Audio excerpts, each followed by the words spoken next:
Well, well, if it isn't all of my lovely little sous chefs, welcome back everybody to the Daily Cooking Show, to the Daily Cooking Stream.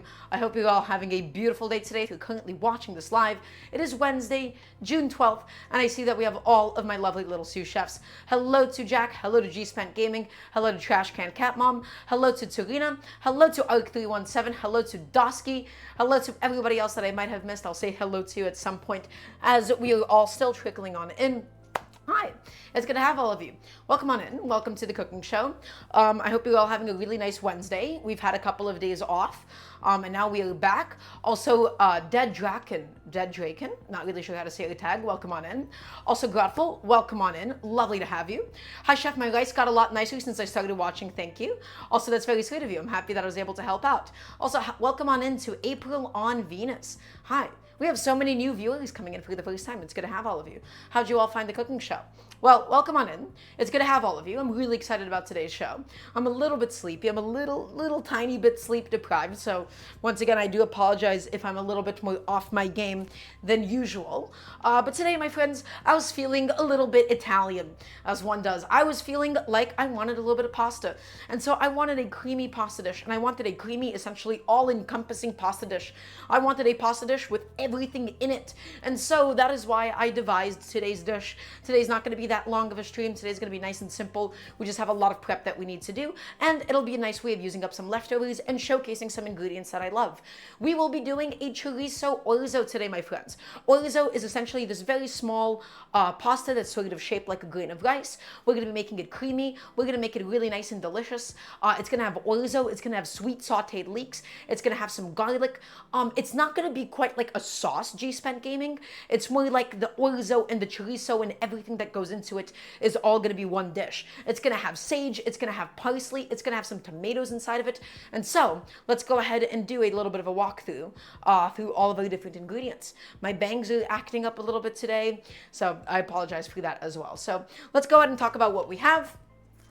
And of course, it is all beginning with this. This is a nice big old box of orzo. So once again, guys, it's just a plain old dried pasta that is essentially just these really little grains, and I love their texture. I love their taste. I love how they just soak everything up that they cook in. They take in so much flavor, and if you're not cooking with orzo, you are making a big mistake. I want to hear a nice resounding yes, chef, please and thank you. So, one box of orzo. This is one of my favorite pasta shapes of all time. Although theoretically, this could work with basically any other short pasta, all the different techniques that I'll be showing you today. Okay, and then we have all of these different vegetables that I'd love to talk about. So everybody, we have some cherry tomatoes. These cherry tomatoes, super sweet, super delicious, super lovely right now. And so I wanted to showcase them. I think we're gonna char them and throw them into the pasta as well. We have some lemon. I wanted to get some acidity. I wanted to get some lemon zest inside of this pasta. And then we also have some bell peppers. Everybody, we're gonna be doing just a little play, a little spin on this Greek dish that is essentially a feta and bell pepper dip. We're not going to be doing it exactly the same. We'll be throwing in a couple of extra things, but also Italian food and Greek food, very similar, although a lot of Italians and Greeks would get upset at that. They're very functionally similar in a lot of different ways. And so we'll be doing this bell pepper dip with feta and olive oil and parsley, and it will be excellent. It'll be really yummy. Okay, so lemon for the acidity and some of the zest. We have some... That is such a good tomato, everybody. It's such a good tomato. It's so delicious. And then we also, last but not least, have some garlic. Orzo versus risotto, guys. Well, I mean, you're asking me about pasta versus rice. And fundamentally, they're two very different things. So I feel like it would be a little bit difficult to even compare the two, Shadow Communist. Okay, so what else do we have? We also have this bad boy right here. We have a big, wet leek that is still dripping wet. And I'm gonna have to show you guys how to clean this, because not a lot of people give you a lot of education on how to clean a leek properly. Leeks are delicious. Leeks are so sweet. Leeks are so aromatic, but they are a pain in the ass to clean. And so oftentimes, when you see recipes that say, oh, just use one leek and chop it up, they do not teach you how to clean it. This is something that most recipes are missing. They do not show you how to clean your produce. Some of it is important, some of it not so much. Leeks must be cleaned properly, and I will be teaching you how to do exactly that. Okay, so we got leeks, we got feta, and last but not least, everybody, I also have some chorizo from my lovely little local Mexican grocery store. Really delicious, and the reason why I'm using chorizo is just because it's so flavorful, it is so delicious. You don't have to exactly use chorizo for this kind of a dish. Just go buy the nicest sausage that you can. I'm not talking about the plastic wrapped stuff that you would buy at the supermarket, just whatever is the most reasonable thing that you can afford and the best quality. Okay, chorizo is not particularly Italian, but it's also, you know, generic enough in its flavor composition that it can go in so many different cuisines. Okay, so instead of trying to do exactly what I'm doing here and going out of your way to buy chorizo when you might not have the best chorizo available, go buy whatever fresh sausage is the best thing that you can just obtain. Okay, so I'm gonna go ahead and just put this into my fridge in the meantime, keep it nice and cold until we're ready to work with it. And so everybody, today's going to be a bit of a simple stream. We got some vegetable prep to go ahead and get done. We have to go ahead and just make the Tyrokafteri. That's the red pepper and feta dip that is. We have to make the Orzo. We have to saute the chorizo, saute the leek, saute the vegetables. So, I talked really fast. I'm a little bit lightheaded. I'm going to have a sip of water. Is everybody ready for today? I would like to hear a nice resounding yes, chef, please, and thank you. And as always, if anybody has any questions whatsoever, remember, please feel free to ask me. You can ask me anything that you would like at any given moment. I'm here to teach you all how to cook. So it can be about this dish. It can also be about something else. Right? There's no such thing as a dumb question. You can ask me about basics. I can talk to you about the technique. I can talk to you about some of the theory. And so the first thing that we're going to do is just get a whole bunch of prep done and done ahead of time. Okay, and this is a concept called mise en place, meaning you would like to have everything already chopped up, everything already sectioned out. Because once we're cooking on the stove, we don't want to be jumping between our table and our stove. So let's take it easy. Let's go get all of the prep done. I'm going to go ahead and tie up my hair. And then we can begin for today. So, everybody, we are going to begin by washing the humble leek. Okay, the one and only, this big boy right here. So all that I did so far was I rinsed him out. And there is a reason that I keep going on about this. Also, Gormy, welcome on in. Also, hello to your ears perked up. We have so many people coming in right now. Wow. Hi, it's good to have all of you. So everybody, we have a big old fat leek. Okay, and so there is a problem with leeks. I love leeks. They're sweet, they're delicious, they're aromatic. However, they have all of these little crevices, and you can see it right here, my friends. They have so much dirt inside of them. They have so much dirt, they have so much sand, they're so difficult to work with. If you were just to take a leek as is and go, yeah, I'll rinse it off and chop it up, there is so much sand in between the layers. Okay, there is so much sand, it is so gritty, it's gonna damage your teeth. You do not want to just completely raw dog a leek. It needs prep, it needs a little bit of effort, but I promise you, my friends, you will be rewarded. Chef, have I watched the menu? I sure have, Shadow Communist. Tarina, you said I made a wonderful stock. It was jiggly. It seems to have lost all of its gelatin when you reheated it. Well, I don't know if that was beta or not, but when you do reheat it, it does become liquid again. And if you chill it back down, then it will just gelatinize all over again.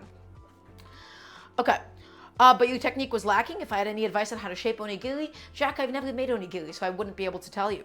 Okay, so the first thing, my friends, that we have to keep in mind is that there's roughly 2 sections to the leek. Imagine a leek as a really massive scallion. Okay, we have the green part and we have the white part.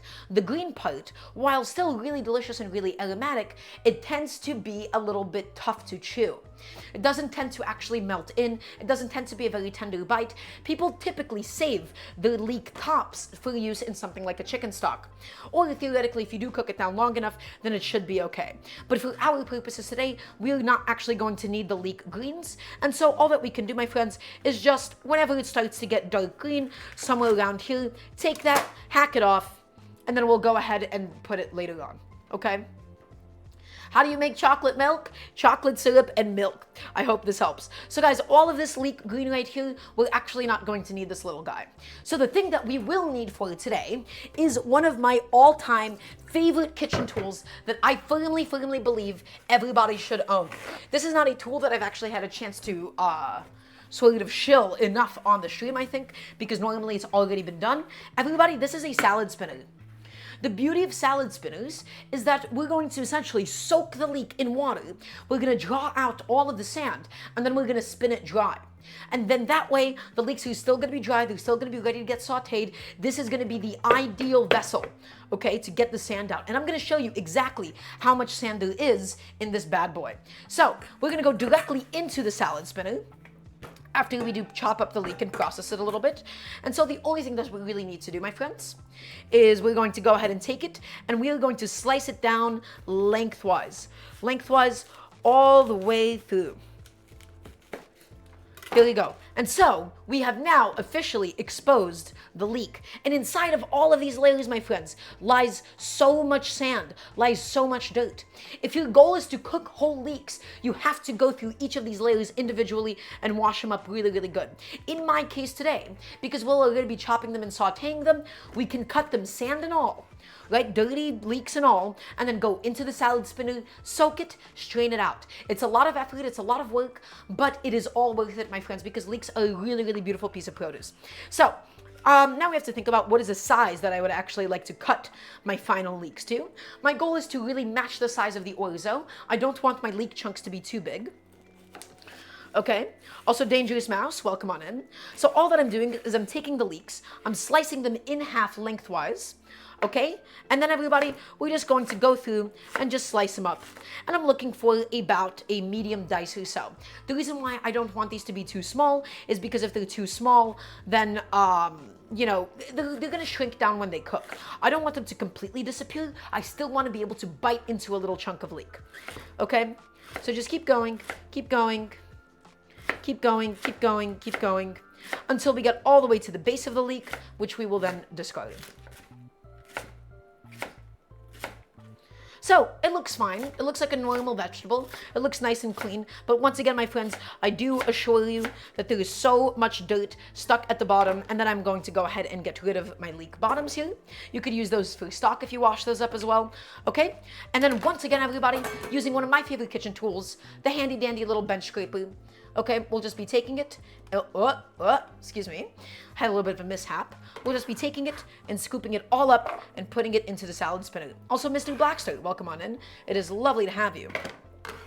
Okay, so take it, scoop it up, guys, dirt and all. I know that the leek is dirty at the stage, and I'm going to show you exactly how much sand comes out of it. The thing that we want to go ahead and do now is submerge this with water.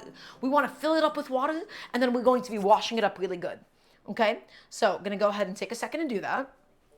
Fill it up with some water, and then you will see just how much sand and dirt and stuff that you do not want in your final leeks come out. So all I'm doing, my friends, under some running water, I'm just agitating it, I'm agitating it, I'm agitating it. Okay, it is now filled with water, and I will show you exactly how much sand comes out of it. So, I'm going to go ahead and glove up through this just so that I don't keep my hand too wet. So now the goal is to separate all of the layers of the leeks. Remember, the layers are where the sand and the dirt and all of that gets caught. So we have to be really, really thorough about this step. And this is where I want to hear another yes, chef, please, and thank you. So take it, my friends, and break up those leeks. Wash them up. Wash them up. Make sure that the layers are nice and separated because we do not want any dirt. We don't want any grit. We don't want to damage your teeth. We don't want to eat sand unless you're into that, which I have to say that I am not. I'm not personally a sand eater. If you are, then go ahead by all means. As a little treat, you may. Okay? So, I'm just taking it and I'm breaking it up. I'm breaking them up. We're separating them. Okay? They're not good for each other. They're toxic. They're bad for each other. They'd be better off with somebody else. Okay? So break them up. They're a little bit dependent, so they need a little bit of extra love. Just keep going through it, my friends, and agitate those leeks. Do not sleep on this step. Agitate them, agitate them, agitate them. Okay? Keep going, really, really break them up. You don't want to see any of them really clumped up on each other. Break them up, break them up, break them up. Okay? And then we will go ahead and exchange the water and fill them right back up. So I know this is a little bit of effort. I know it's a little bit of prep. But guys, leeks are delicious. Leeks are cheap. Leeks are so sweet and they're so yummy. Okay? So just take them and continue to break them all up. Lovely. I am going to go ahead and exchange this water now. And you will see, oh, the holes on this are a little bit too big, which is a little bit tragic. You will see, hopefully, how much sand there is at the bottom. Actually, there's not that much sand in this. So I'm going to show you right now, really quickly. I don't know if you guys can tell, but there's like some grains of sand stuck at the bottom here. So we're just going to be thoroughly washing out the bowl. And we have to repeat this enough times until there is no visible sand. Because you don't want any sand at all, of course, in your final leeks, my friends. So take it, going to fill it back up with some nice cold water. And just do the same thing again and again until it is all ready to go for today.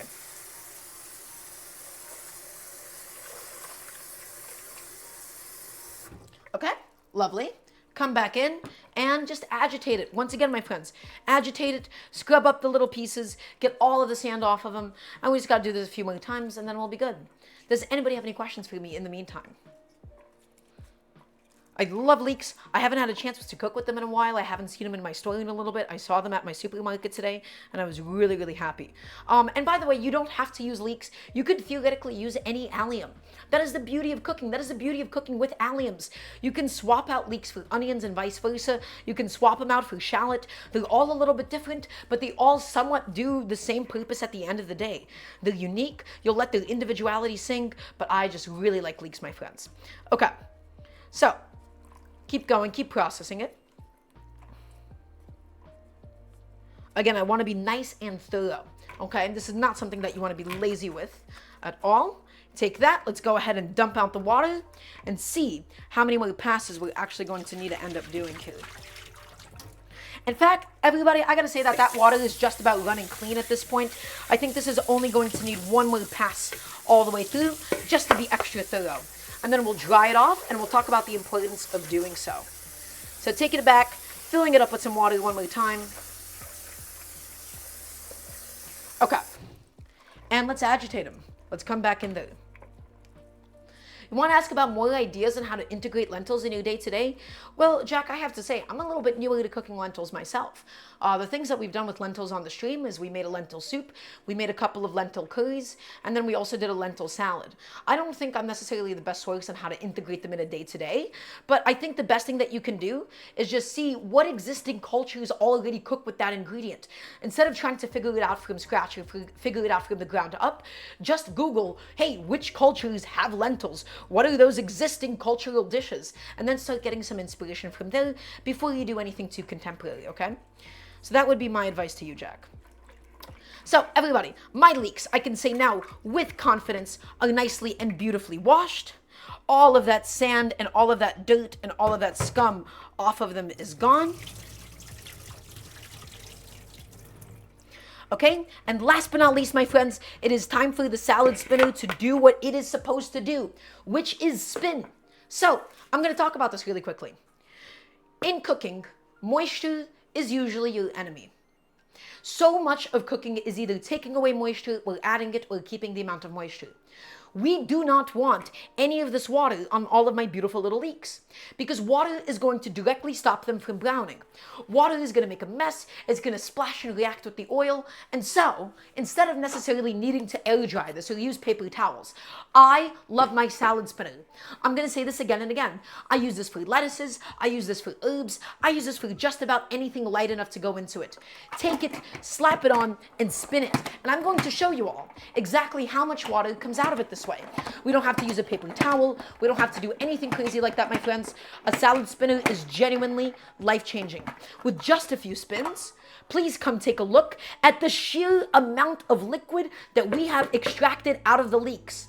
With just one pass using the salad spinner, we have all of this moisture that came out of it. This would have splashed in reaction with the oil. This would have just caused the leeks to boil instead of saute. So my friends, again and again, I'm going to say it time and time again, please buy a salad spinner. That is 3 tablespoons of water. That is a significant amount of liquid G spent. And now, that was just the first pass. Get back in there, spin it, spin it, spin it, spin it, spin it, all the way. And it's also fun to use. You gotta push it down, you gotta feel like you're working a motor. Spin it dry, and let's see how much of water comes out this time around.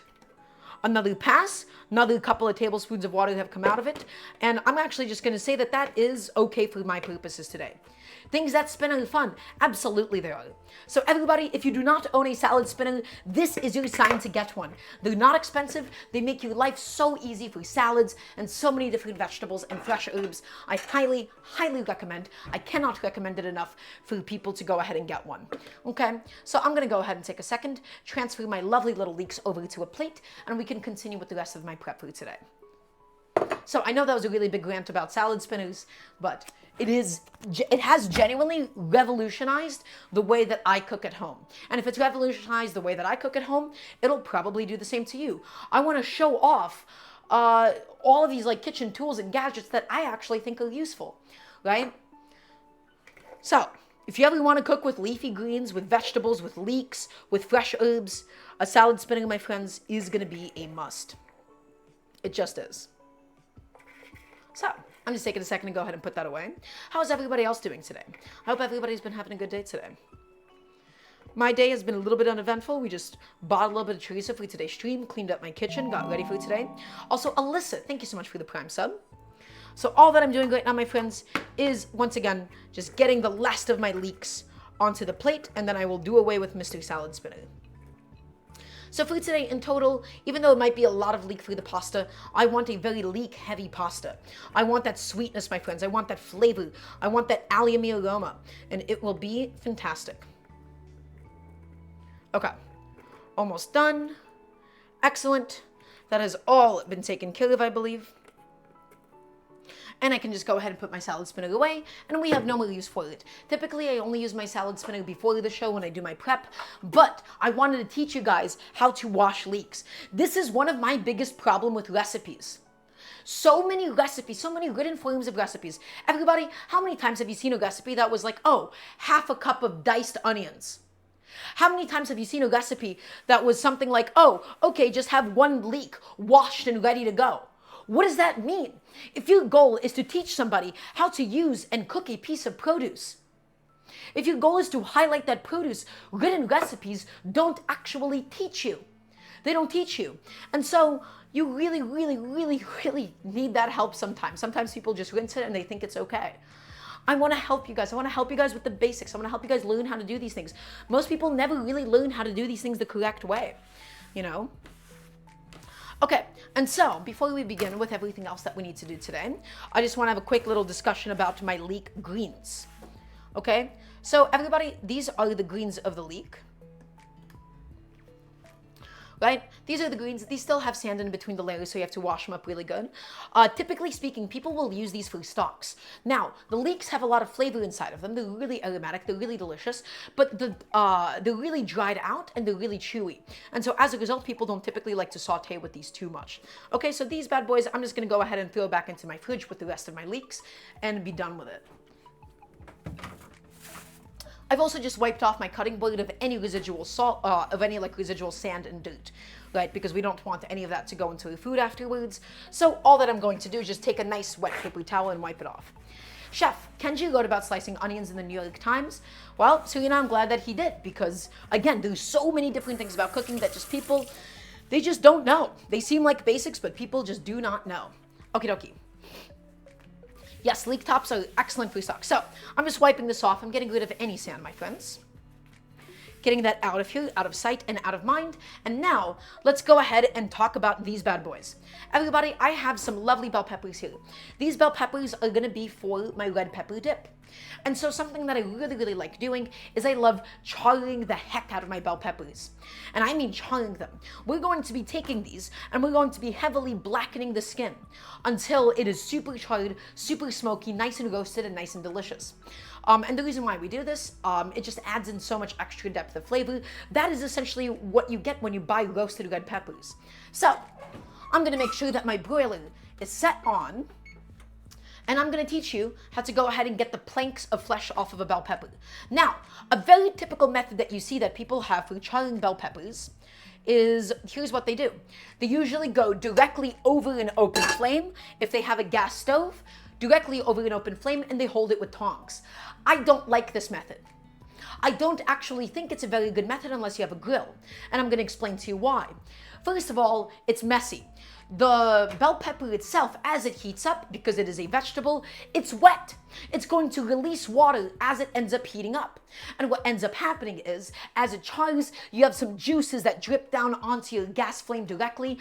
I don't think it's a very good method at home. That is not my ideal way for charring and toasting whole bell peppers. I much prefer the broiler method, but again, if you have an open fire grill, that is always the best way to go about it, especially if it's like a wood grill.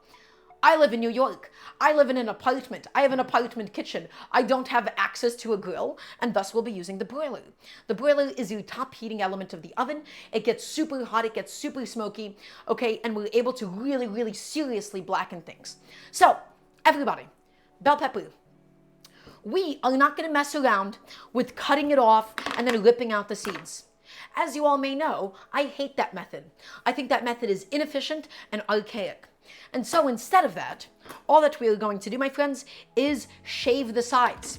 The white part of the bell pepper runs along these indentations. You see these folds. You see these folds. It's like your brain. It's all wrinkly. Okay? You see all of these folds. You see all of these folds. You see all of these folds. Okay? And so what we're going to do, my friends, is we're going to cut alongside them and shave it off. Because the white part of the bell pepper, it doesn't have a lot of flavor. It doesn't really add anything. So, watch this. Take it and shave it. Look at that. The majority of the white part of the bell pepper left inside. It's okay for us to have some of it left over.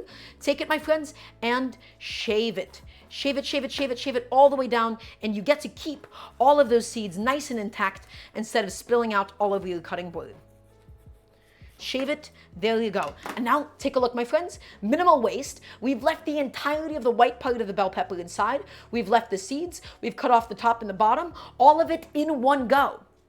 You should do this method too. Please, can I get a yes, chef? Okay? So, this could be used for stock if you really wanted to. Also, Jack, you asked me, do I have a personal cookbook or how do I hold on to my recipes? Jack, I don't think about recipes.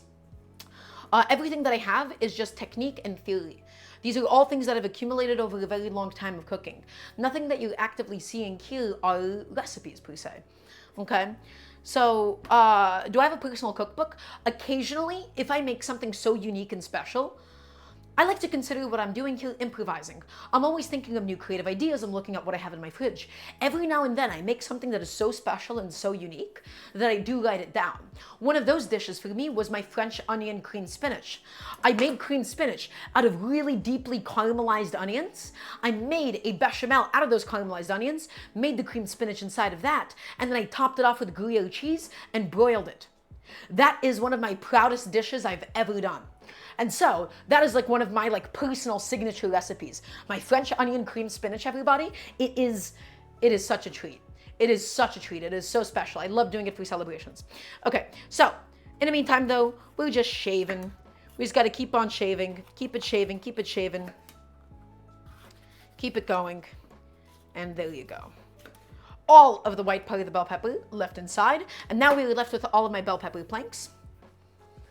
Can there be a French onion cream spinach stream someday? I think I did once, Hina. I think I did that for my birthday stream. Normally though, I don't do that, and I'll explain to you why. I don't really consider it home cooking. It's a little bit fancier than usual. That is only something if I'm celebrating something. Now, for the future of the cooking show, I would one day love to have guests. I would one day love to have a party that I'm cooking for, right? And so that would be so fun to do a celebratory dish that isn't just home food all the time. Because guys, we don't always cook home cooking, right? Sometimes we're cooking for a friend, sometimes we're cooking for a date, sometimes we're cooking for a celebration, sometimes we are cooking to impress somebody. I would love to do those kinds of dishes as well, but in order for me to do that, I think it would be really nice for me to also have a party. So imagine I do a cooking stream, there's a party going on, I have a little dinner party thing happening, and we're doing it live. Would you guys be interested in something like that? I think it'd be really cool. Get to cook for a coworker soon. Ooh, that's really exciting, Trash Can Cat Mom. And so I think that'd be fun, really all doing it all live, entertaining them. I think that'd be so fun. And then I would teach you guys how to cook for celebrations. So everybody, once again, here's all of my lovely bell pepper planks, and my goal is to get them charred. My goal is to get them roasted. My goal is to get them really nice and smoky, because that is going to give our dip that we're building so much incredible flavor. And so we're gonna push it until all of the skin is just really, really charred, really, really crispy, okay?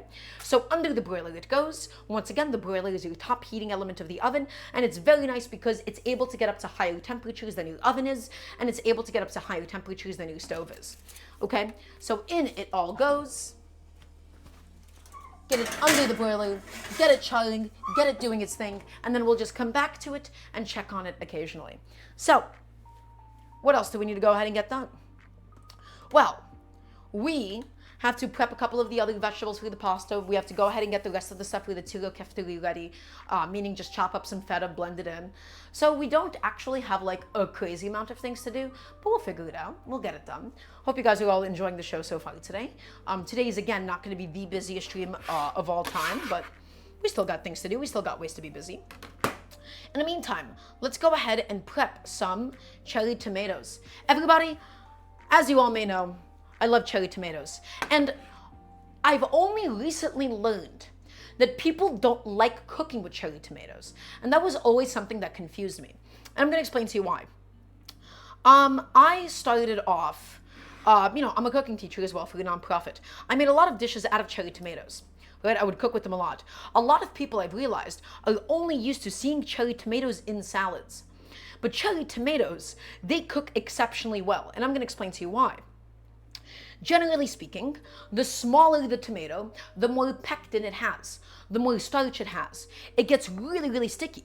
Additionally, because of the way that cherry tomatoes, the way that smaller varietals of tomatoes are grown, these tend to be better all year round.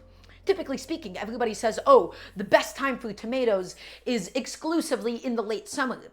But if you want to get good quality, delicious, aromatic, sweet tomatoes throughout the year, cherry tomatoes will typically be your best bet. Okay, most of the year, vine tomatoes, plum tomatoes, beefsteak tomatoes, heirloom tomatoes, they're all kind of whatever. Cherry tomatoes are the most consistent tomatoes that you can buy. So what I do is when I'm at the supermarket, I sneak off a little cherry tomato and I take a little bite of it to see if it's any good. I do the same thing with my blackberries and my raspberries and blueberries. I give it the same exact treatment. Okay, so they're really sweet, they're really delicious, and they're super starchy. So they get to really thicken things up beautifully. Okay, so we could, theoretically, go through every single one of these bad boys and cut them individually. We could do that. But my friends, the future is now. We don't actually have to cut them in that way anymore, especially if you have a lot more cherry tomatoes than me to deal with. I'm going to show you the best way to cut a bunch of cherry tomatoes at once, and this is... Okay, well, I dropped something. That's okay. That's fine. Everybody, the best way to cut cherry tomatoes when you have a whole bunch of them, 2 little plastic lids. 2 little plastic lids. Here's all that we do. We take them, we fill them up, and then watch this, my friends. You fill it up. You're going to put this down on top gently. And we're going to want a nice long knife. This knife, this paring knife right here, it's a little bit too short if we wanted to saw through this. So we hold it down. I'm going to give you guys a bit of a better camera angle here. We're going to hold this down like this. We're going to go right to the center. Okay, ready? And we're going to just saw through. Just saw through, my friends. Saw through, saw through. Get it all down, pressing down, pressing down. And now, look at what we have accomplished. We have, oh, wait a second. I think my knife was a little bit angled. It was a little bit tilted, but for the most part, we now have in one fell swoop, you need a sharp knife. You need a super sharp knife. Look at all of my lovely cherry tomatoes. Look at that. I think that was pretty easy, right? That was pretty simple. We've exposed them. And so why am I slicing them in half if they're so small? Well, I don't like biting into a whole cherry tomato. Unless I'm snacking on them, typically speaking, in salads, they're really inconvenient. When they're so smooth on the outside, trying to stab them with a fork, even in a cooked form, can be so annoying. It just slips away. I do not like salads. I do not like dishes where cherry tomatoes are not sliced at all. Okay, so we go through that effort, we go through that job, and we have a couple more little guys, which I'll just go ahead and take care of with my knife. Right, in this case, I'll cut these guys up individually because I only have so few to go. Hi, Deep Sea Fission. Welcome on in. It's lovely to have you. If I eat myself, will I become twice as big or disappear?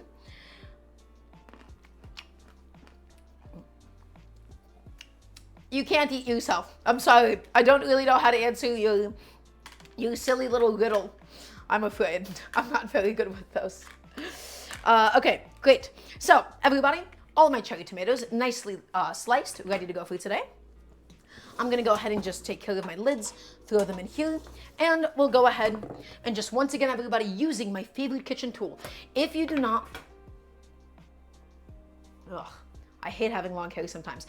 If you do not have a bench scraper, please, for the dear love of God, invest in one. Invest in a bench scraper. They're cheap, they will never break, they will always be your friend. So, here's your options if you don't have a bench scraper.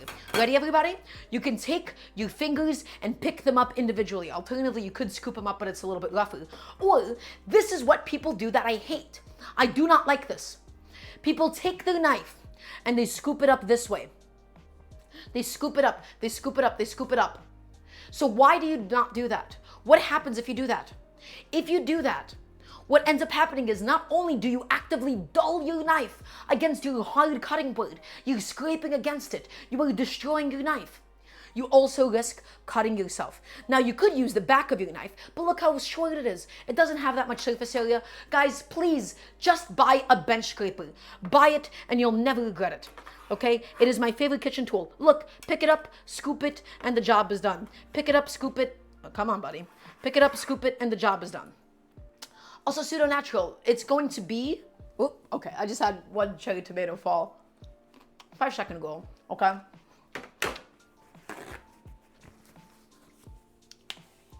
You don't destroy your knife because most knives are sharpened at 15 to 20 degrees. Well, what am I trying to tell you here? Knives don't like to typically be dragged against wooden surfaces.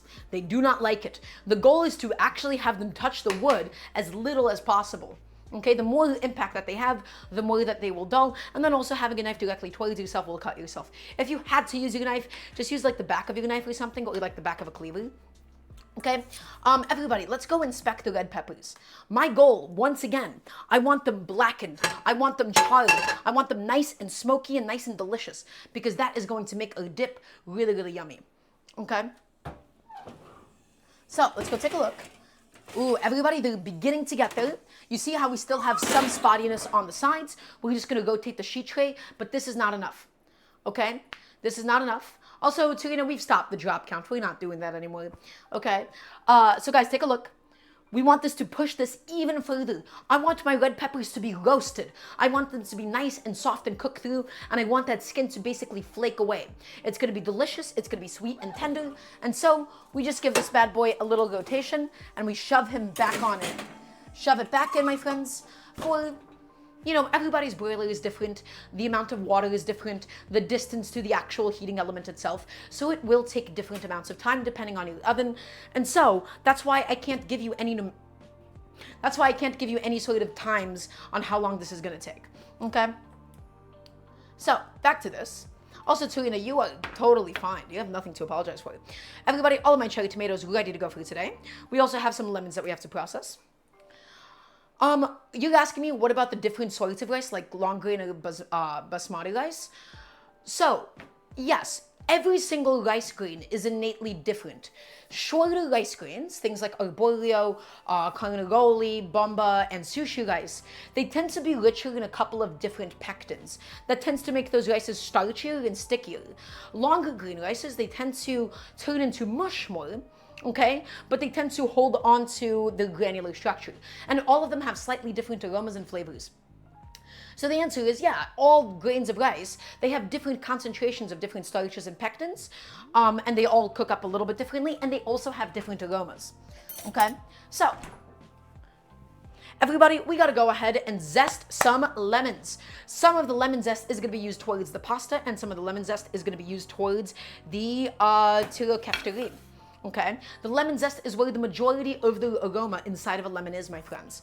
The aroma of the juice, insignificant. The rest of the lemon, insignificant. It is almost exclusively consolidated within this top layer of the skin. That is where it's aromatic. That is where you get all of that beautiful flavor, my friends. So, I'm gonna go ahead and glove on up. And we're gonna need 2 little condiment cups for this today. And then we'll go ahead and juice those lemons. I'm gonna glove on up because things are about to get acidic. I wanna protect my dainty little eczema-ridden hands. Okay? Got myself a little condiment cup. If you don't have a little condiment cup, you're making a big mistake. And the tool that I'll be using for this is my microplane. You could use theoretically a vegetable peeler, but I find those to be too thick. So, everybody, microplane in your dominant hand, food item in your submissive hand. Sorry. Okay? And then we're going to take it and we are going to just rotate it, but we don't go past the yellow part.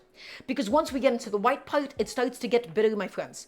It starts to get bitter. So drag it along, drag it along, drag it along, and keep rotating as we go. Okay? Keep rotating, keep rotating, keep rotating, keep rotating all the way through, and just pivot it, pivot it, pivot it, pivot it, pivot it, and go gentle. Don't go too hard because we don't want to get all of that. We don't want to get any of the pith. Same thing with the bell pepper.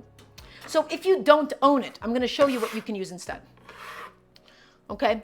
Alternatively, you could just use a plain old vegetable peeler, right? In a very, very similar way. You want to get a really thin one though. Little thin one, just like this, and then you could get little shavings of zest. Now, the issue with this is, not only do you have to chop it up, you do get some more of the white part. The white part of the lemon tends to be really, really bitter. Okay? So I don't really recommend the vegetable peeler method, but if that is all that you have access to, then go ahead. But honestly, a microplane is also an excellent tool to have, and it can't do you any wrong. So, Tharalk, I hope that answered your question. Okay, so everybody, let's go back and check on my bell peppers. I'm gonna take a guess and say that they're done at this point.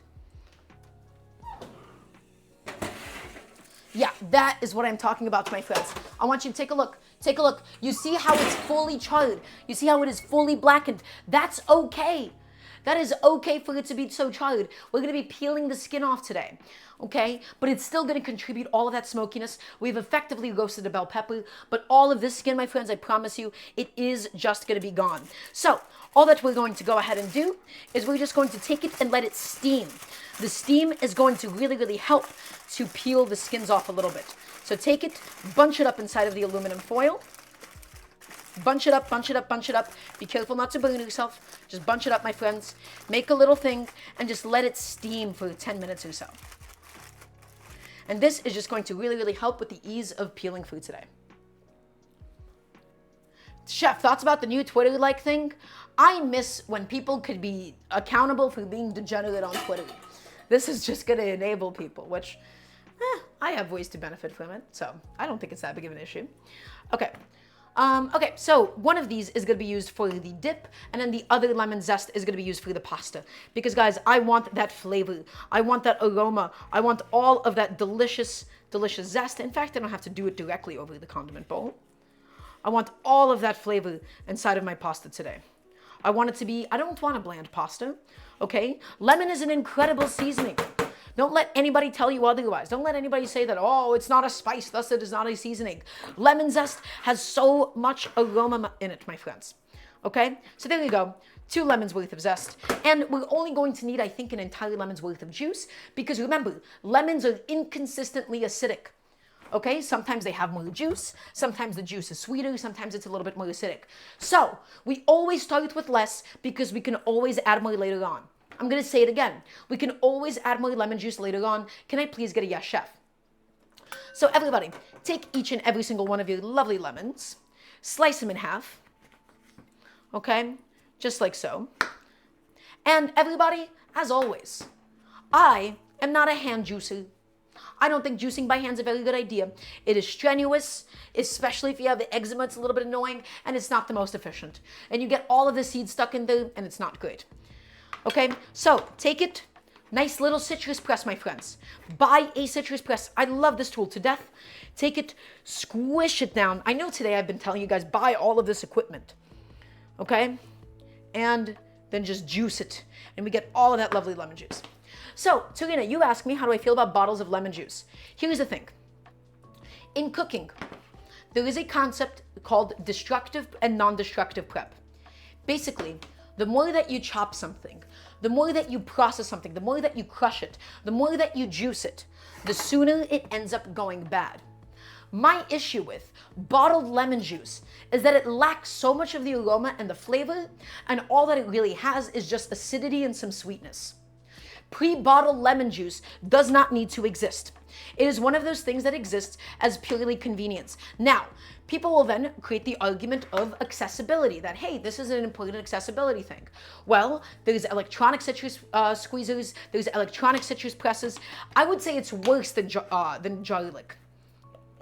To in a chest. So that is the one thing that I'd really abstain from. And if you get lemon juice, you don't get any of the zest. I love buying whole lemons for the lemon zest. I promise you guys, even if a dish doesn't call for lemon zest, you can almost always integrate it inside. Lemon zest just goes just about anywhere. I don't know if Tyrokafteri traditionally even has lemon zest in it, but I'm still going to be adding it nonetheless, and I know for the fact it's going to be delicious. So, all of that lemon juice, my friends, give it a big old squeeze, give it a big old juicing, if you will. So one of these, once again, will be used for the bell pepper dip, and one of these will be used for the pasta. And so, I love my little citrus press. I'm going to quickly rinse it off so the lemon juice doesn't dry on it, and then we will continue. So all that we're doing at the moment, my friends, we're just getting all of my vegetable prep done and ready to go for today. Right? We don't have that much more to do, really. In fact, I think we did the majority of it. Oh, I wish that we had a few more tasks, but that's okay. Today's going to be a chill stream, and that's all right for us to do sometimes. Okay, everybody, last but not least, let's go ahead and do some garlic. Jack, the question that you just asked me is so individual and dependent on the tool. Sometimes old tools do it best. Sometimes they do things a little bit differently, right? So I don't really know how to answer your question, I'm afraid. Okay, everybody, I have some garlic. I'm gonna want about maybe 1 or 2 cloves of raw garlic going inside of my dip, just for that pungency, just for that flavor, okay? But please, please, please remember something. Garlic is more pungent the more that you process it, okay? The more that you chop it, the more that you crush it, the more that you mince it, the finer that you chop it when it is raw, the more pungent it becomes. Thus, for my Tyrokafteri, I'm only going to need 2 small little cloves of garlic. And yes, okay, Jack, actually, to answer your question, I am going to say yes. Typically speaking, old school tools are a little bit better. Old school tools are better because they serve a function. Typically, newer tools that get invented, they don't make your life a lot easier. They don't make your life easier at all, sometimes, okay? But at the moment, guys, garlic. This is going to be for the dip. We just need 2 whole cloves of garlic, and it's all going to get blended up. So, give it a slight smash, slight little smash, slight little smash. Okay, take it, and now because of the fact that we have smashed it, we're still going to be blending it, but we smashed it so that we can easily peel off those skins. I also forgot to loop my music for today, so please forgive me, everybody. Let's get that Pokemon Lo-Fi. Well, actually, let's go get another Pokemon Lo-Fi playlist. There you go. Something a little bit different. Okay, everybody, and all that we have to do is just cut off the dried butts. Cut them off, snip them off. Great. And into the lemon zest it'll go. This will just be used all for the Tyrokafteri. Okay, so we're going to need some more garlic, my friends, because remember, you can't really have Italian food without garlic. You can't really have Italian food without, you can't really have pasta without garlic.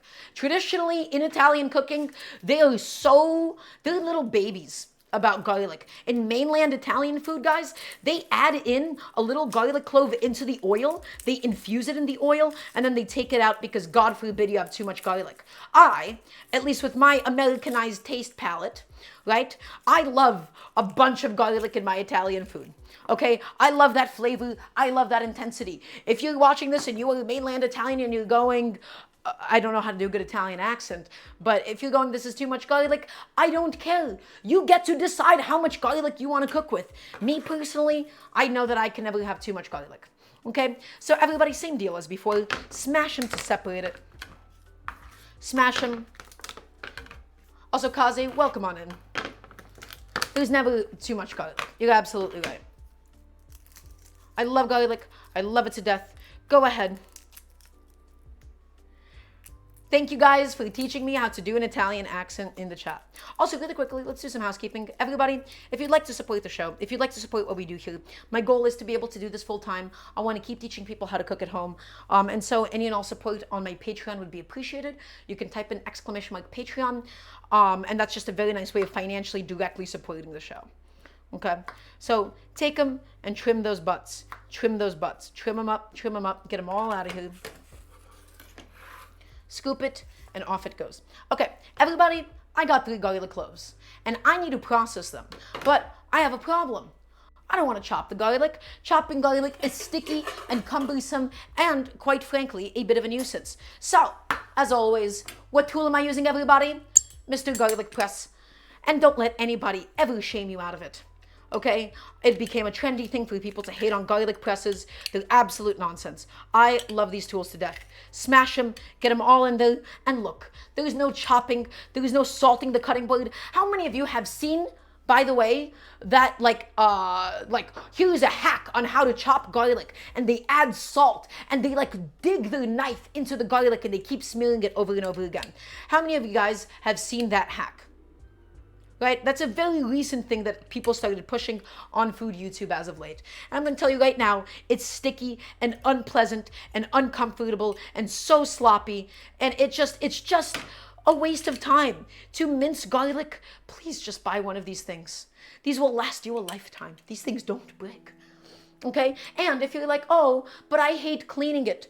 Why I hate cleaning it so much? Everybody, running water, brush, poke it when it's wet. Poke it. Don't let it dry, because if you let it dry, then cleaning it becomes really, really difficult. So poke it before it actually dries, okay?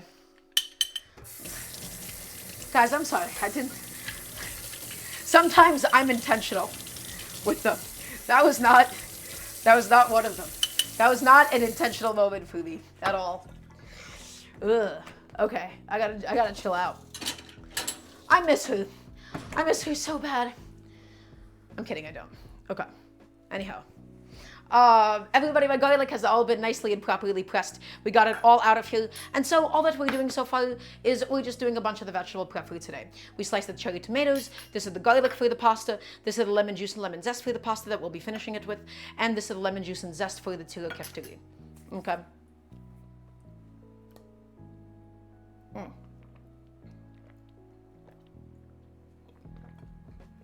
Also, please don't forget, I walked you through how to properly, Chef did its estrogen today and it shows, I did do my injection today. Are you following me on Twitter, Godzillas? How'd you know that? And then everybody, I have my leeks. I taught you how to wash the leeks. We chopped it up, we got it all ready to go for the sautéing today as well. Okay, so all of that right here.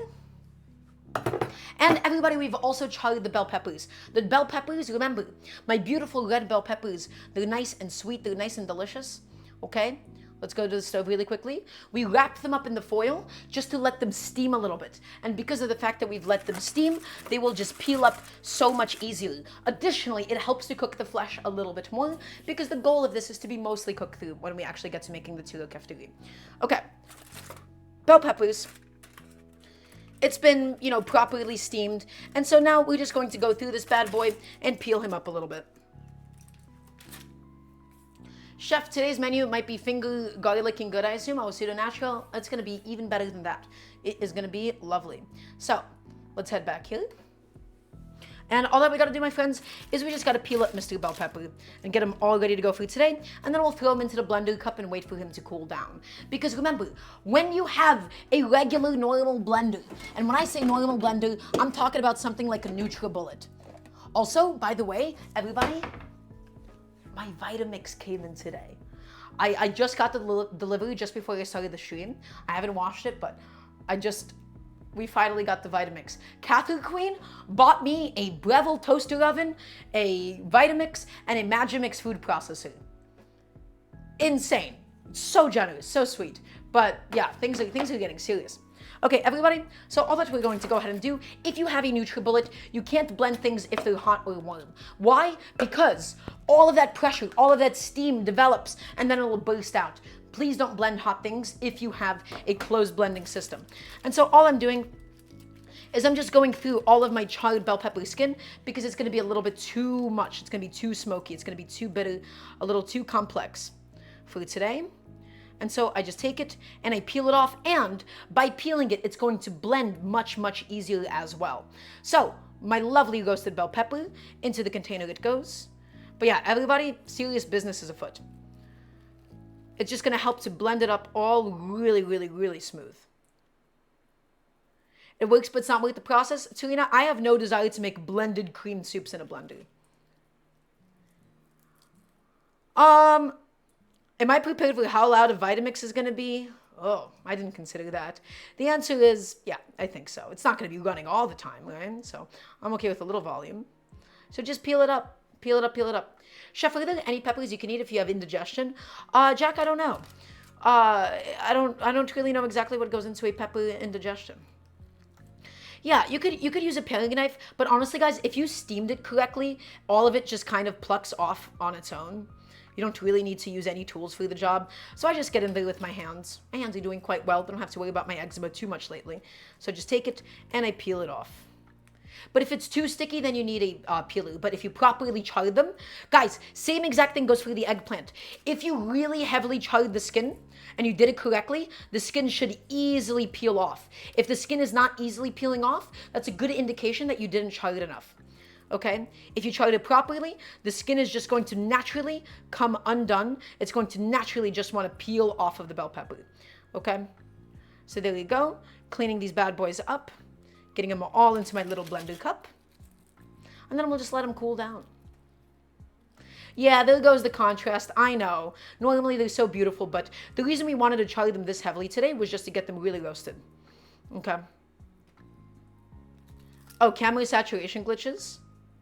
Did my camera freak out for like a second? Guys, this camera, I don't know if something like significantly changed just now. Which like this camera? My overhead cam? So that's just mostly because this is, so my other cameras that I use for my stove and for my front shot, they're very nice. This is just a really, really crappy overhead camera. This is just a crappy like little webcam. And webcams, they have like automatic contrast that you can't really turn off. They have like a bunch of built-in mechanisms you can't really turn off or adjust. Because webcams are meant for people that want to just plug in something and have a camera. My setup right now is not ideal. Everybody, in the future, I promise you the setup is going to get better. Okay, so all of my lovely little bell peppers.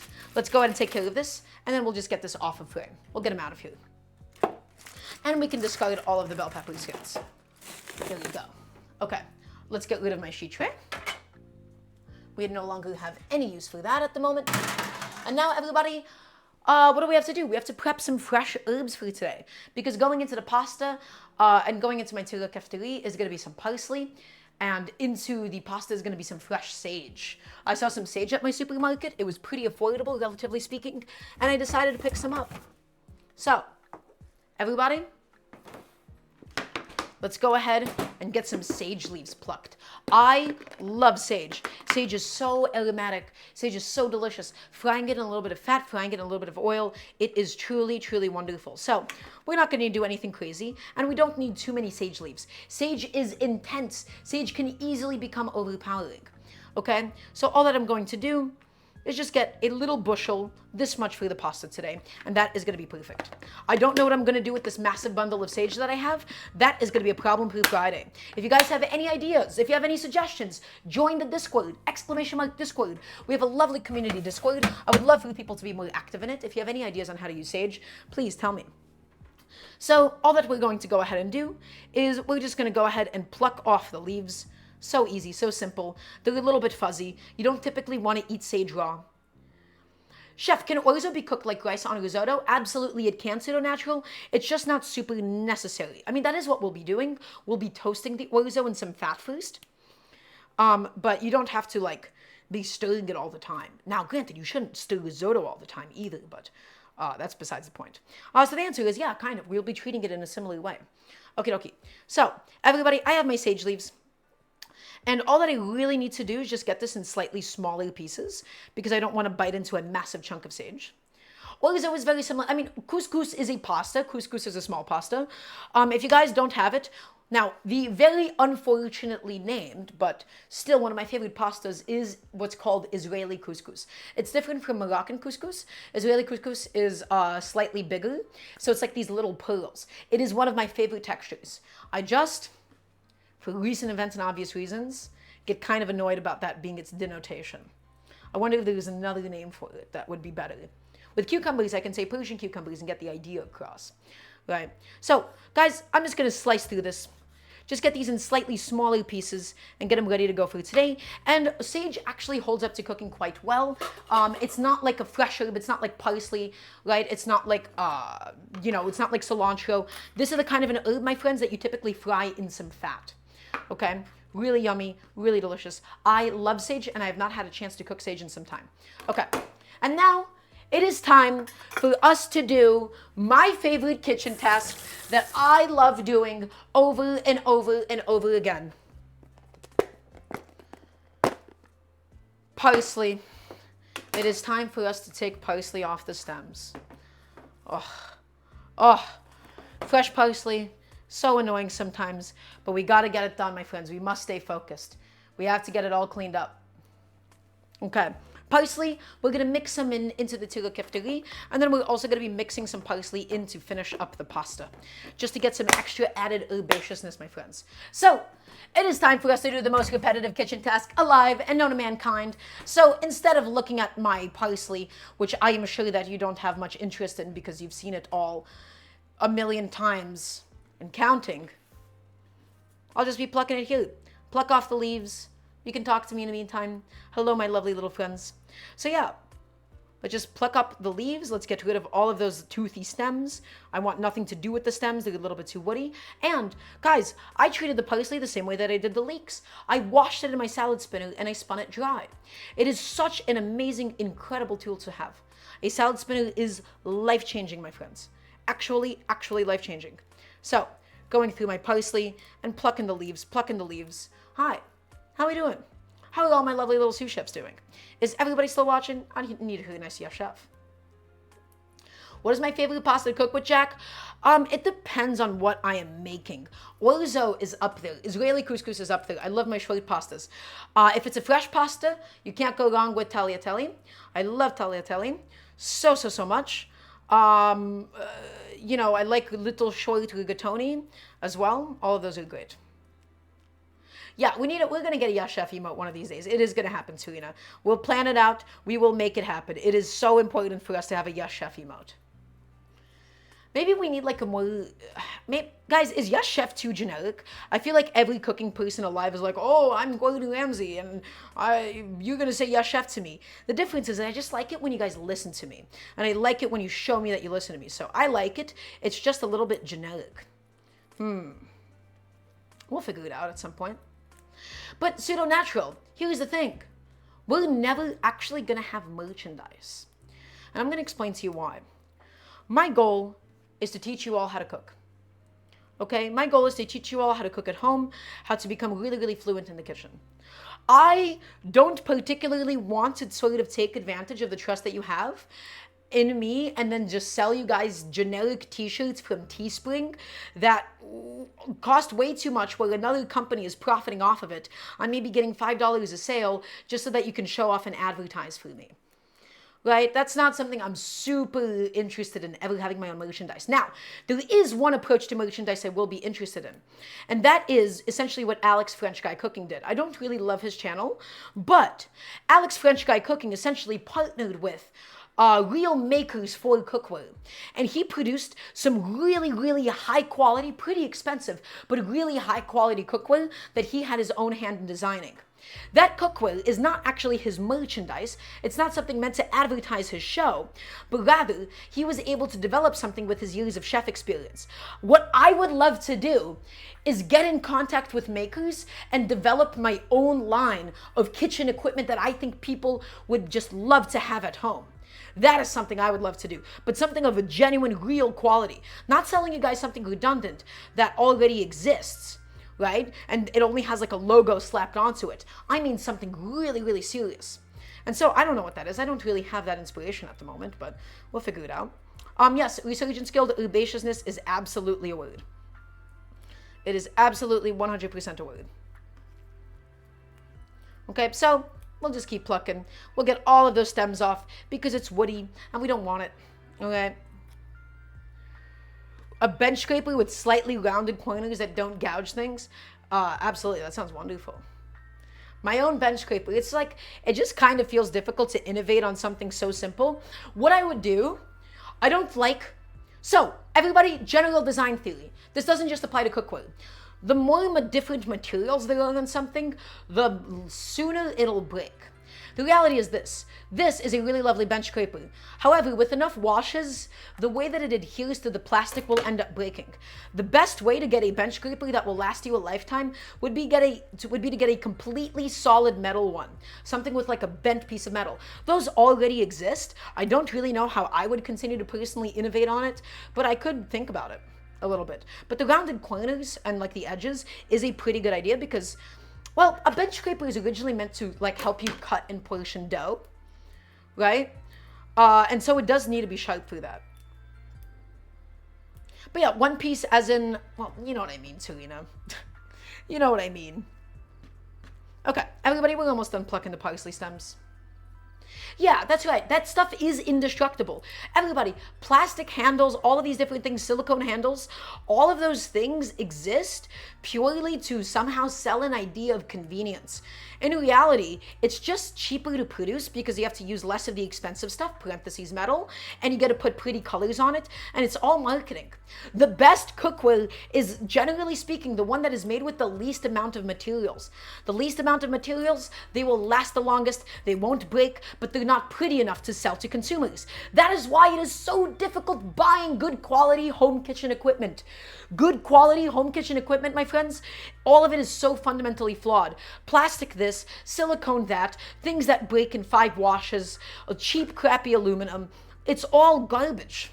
So much of it is. And they take advantage of people that do not know better. People put things on their wedding registries, right? On their little wedding gifts. Ugh, terrible. So, I'm here to teach you guys also how to navigate the space of cookware, how to understand what we're looking for, how to not buy into things that are scams. Okay? So, everybody, we have officially plucked all of my parsley stems. And so, as always, everybody, we want to process this. We don't want to chop it. If we chop it, we cleave it like an axe, we crush it, we destroy the cells, and it oxidizes and turns brown. So instead of all of that nonsense, we take it, we roll it up in our hands, we roll it up, we roll it up, we roll it up, and then we'll just be thinly slicing it. What are my must-have kitchen tools, Jack? Bench scraper, microplane, citrus juicer, garlic press, cutting board, good quality knives. I mean, the list goes on and on. Okay, everybody, so parsley, bundled up, nice and tight in my hands. Take this bad boy, set him down, and then thinly slice him, and slice him super thin, full length of the knife, my friends. Full length, full length, full length. Don't chop it, don't crush it. Nice, sharp knife all the way through, all the way, all the way, all the way, all the way, all the way. Lovely, all the way. Come on, buddy. And then we're going to take it, give it a little 90-degree rotation, and slice it one more time. Take it and slice it, and slice it, and slice it, and slice it, and slice it, and slice it, and slice it all the way through, my friends, until we obtain some lovely minced parsley. Slice it, and slice it, and slice it, and slice it. There you go. And my friends, take a look. It's not bleeding. It's not wet. There is no massacre of parsley having taken place here, okay? All of it is nice and beautiful and intact. I never want to see you rock chop it, okay? I never want to see you do any of that stuff. Just a nice thin slice all the way through. And we're going to just take it and scoop it up. And then some of this will be used for the Tyrokafteri. Some of it will be used for the pasta. So take it and scoop it up. And everybody, I love my little condiment bowls. I love these things so much. They're so convenient. They're so cozy. They're so good to have all the time. Okay, now let's go ahead and actually begin to make the Tyrokafteri. The last addition is going to be the feta cheese going into it. We'll add some salt, not too much because feta is super salty, and just blend it up. I don't have any exact measurements in mind. There is no exact measurement that I'm particularly thinking about here. Chef, do I like coffee? I do really like coffee. I unfortunately had to go caffeine-free recently because I've realized coffee was kind of making me feel anxious and horrible. And so now I only drink decaf, and most people don't have very good decaf, but I love coffee. I love it, super delicious. So everybody, my bell peppers right here. All that we're going to go in, remember, my lemon juice, my lemon zest, and my garlic, all of that directly inside. And last but not least, we gotta chop up some feta. Yes, Tarina, I'm able to use coffee and food. I just, I can't like drink a shot of espresso or two. Right? I can't have a whole coffee. It does not make me feel very good. So going caffeine free has really, truly been life-changing for me. Where is my block of feta? Where did I put my feta? Everybody, did you eat it? Where did it go? Ah, it was out on my counter the whole time, as always, and I was a little neglectful. Okay, I have no idea how much feta this is, and quite frankly, I don't care. We're gonna do half a block, just slice it in half, just like so. And then if we want more, we'll add in more.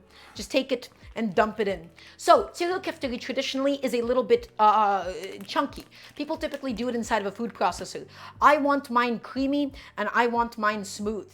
Okay, one thing though that we do need to address. Olive oil will go into this.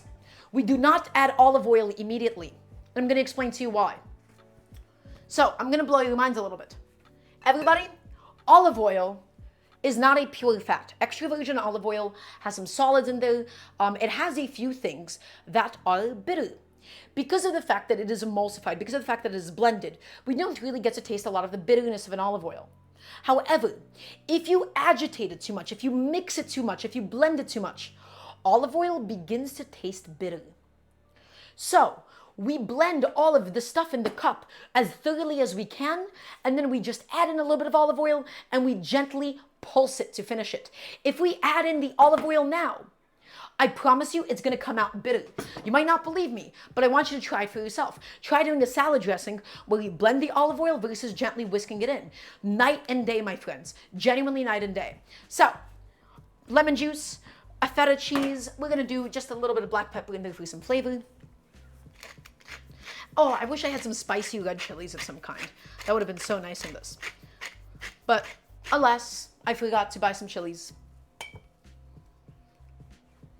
So take it, cap it off, and then we're just gonna blend this, my friends. We're gonna blend it until it is nice and smooth. Let's go get my blender station ready. This might be one of the last times that you see Mr. NutriBullet, because even though it's nice to have a small blender that isn't a Vitamix all the time, so I don't know how often we'll still be using this little guy.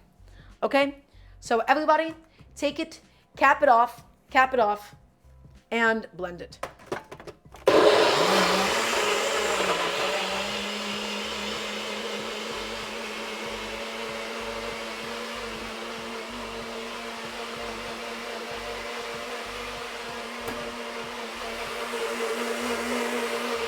And keep going, keep going, keep going, keep going, keep going, keep going. Get it smooth, my friends. Get it smooth, get it homogeneous, get it creamy. That is how I like my Tyrokafteri. Not everybody likes it that way. Some people, they like it really, really chunky. Okay? Not me though. In my case, I want this thing smooth and I want it creamy. Oh, and it smells gorgeous at the moment as well. Let's give it a little taste. We didn't add in any salt because, again, the feta is really salty. It is going to need some salt. But otherwise, really yummy. Okay, everybody, that's been blended. So in goes a little pinch of salt, and then we just gently pulse in some olive oil. And I do mean gently. I don't want to blend in my parsley into this. I only want to just mix it in. But look at that color.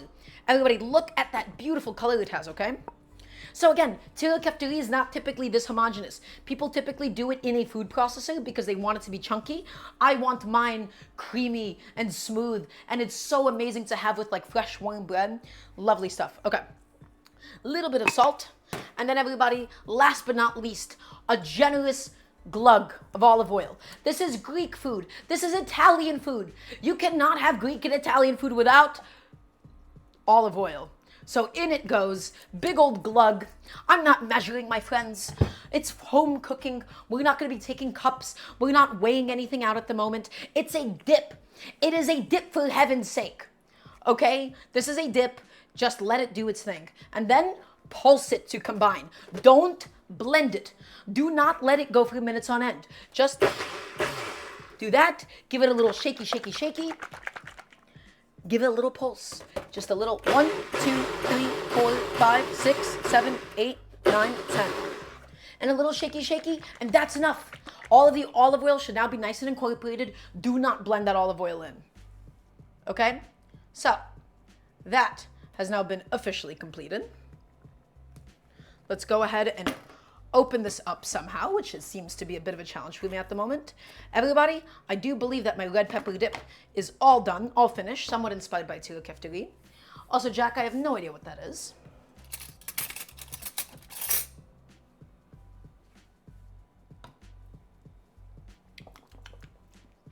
Ooh. Guys, it's so simple. It's so delicious. It's really good. That took no effort. We charred some peppers, we juiced a lemon, a little bit of garlic, we added some feta and some olive oil and black pepper. Guys, this is no effort at all. If you made this for like a party, it is perfect. If you just put this in your fridge and you ate it out throughout the week, it's perfect. This stuff is so, so, so yummy. Now, again, it's not a traditional Tyrokafteri because of the fact that, you know, it's all like really, really heavily blended. Typically, it would be a lot chunkier. I like mine nice and runny like this, but you are free to do it however you please. It's your food. It is your cooking. So everybody, last but not least, we'll just be adding in some parsley and we mix it in.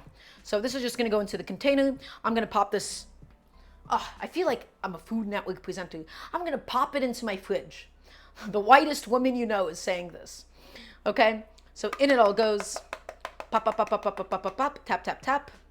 And that is almost done with the addition of a bunch of fresh parsley. There she goes. And just mix it in. Just mix it in. This, so nice with some pita, so nice with some bread. Everybody, it's a dip. I don't have to teach you how to dip. You know how to dip. All right, this is beloved. It's a beloved common language for people to know the joy of dipping into something. I'm not a Food Network presenter until I have like a stunt double. I see. Yeah. But everybody, we do it live. Isn't that great? Everything that we're doing here, over, you know, even though the show might take some time, everything is done live. Right? We do everything here on the fly. We do everything here on the go because I want to show you guys what it's like to cook at home. In fact, if anything, things go a little slower here because I take so much time explaining everything. So really, you could do, if you really wanted to, almost everything I do here in half the time. I'm intentionally slowing things down. I'm also going to go ahead and just get my feta into the fridge. Show us how to make a century egg live. I will take the record for the world's longest broadcast. Well, century eggs, they take like, I think like a year. I forgot how long they actually need to take. So the feta cheese I'm going to put into my fridge. But yeah, everybody, that is a lovely dip. It's creamy, it's smooth, it's flavorful, it's smoky, it is sweet. That dip has everything that you could possibly need, minus, of course, the existence of a chip. Get little chip skis with your dip skis, yeah?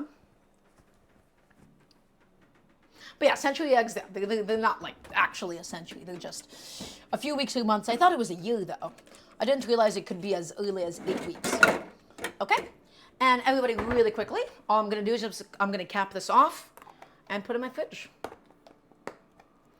Awesome. So we haven't done a lot of cooking. We're going to get to Orzo really, really shortly. The last thing that we have to do is just prep the sausage. And then from then on, everybody, it'll just be time to make the Orzo.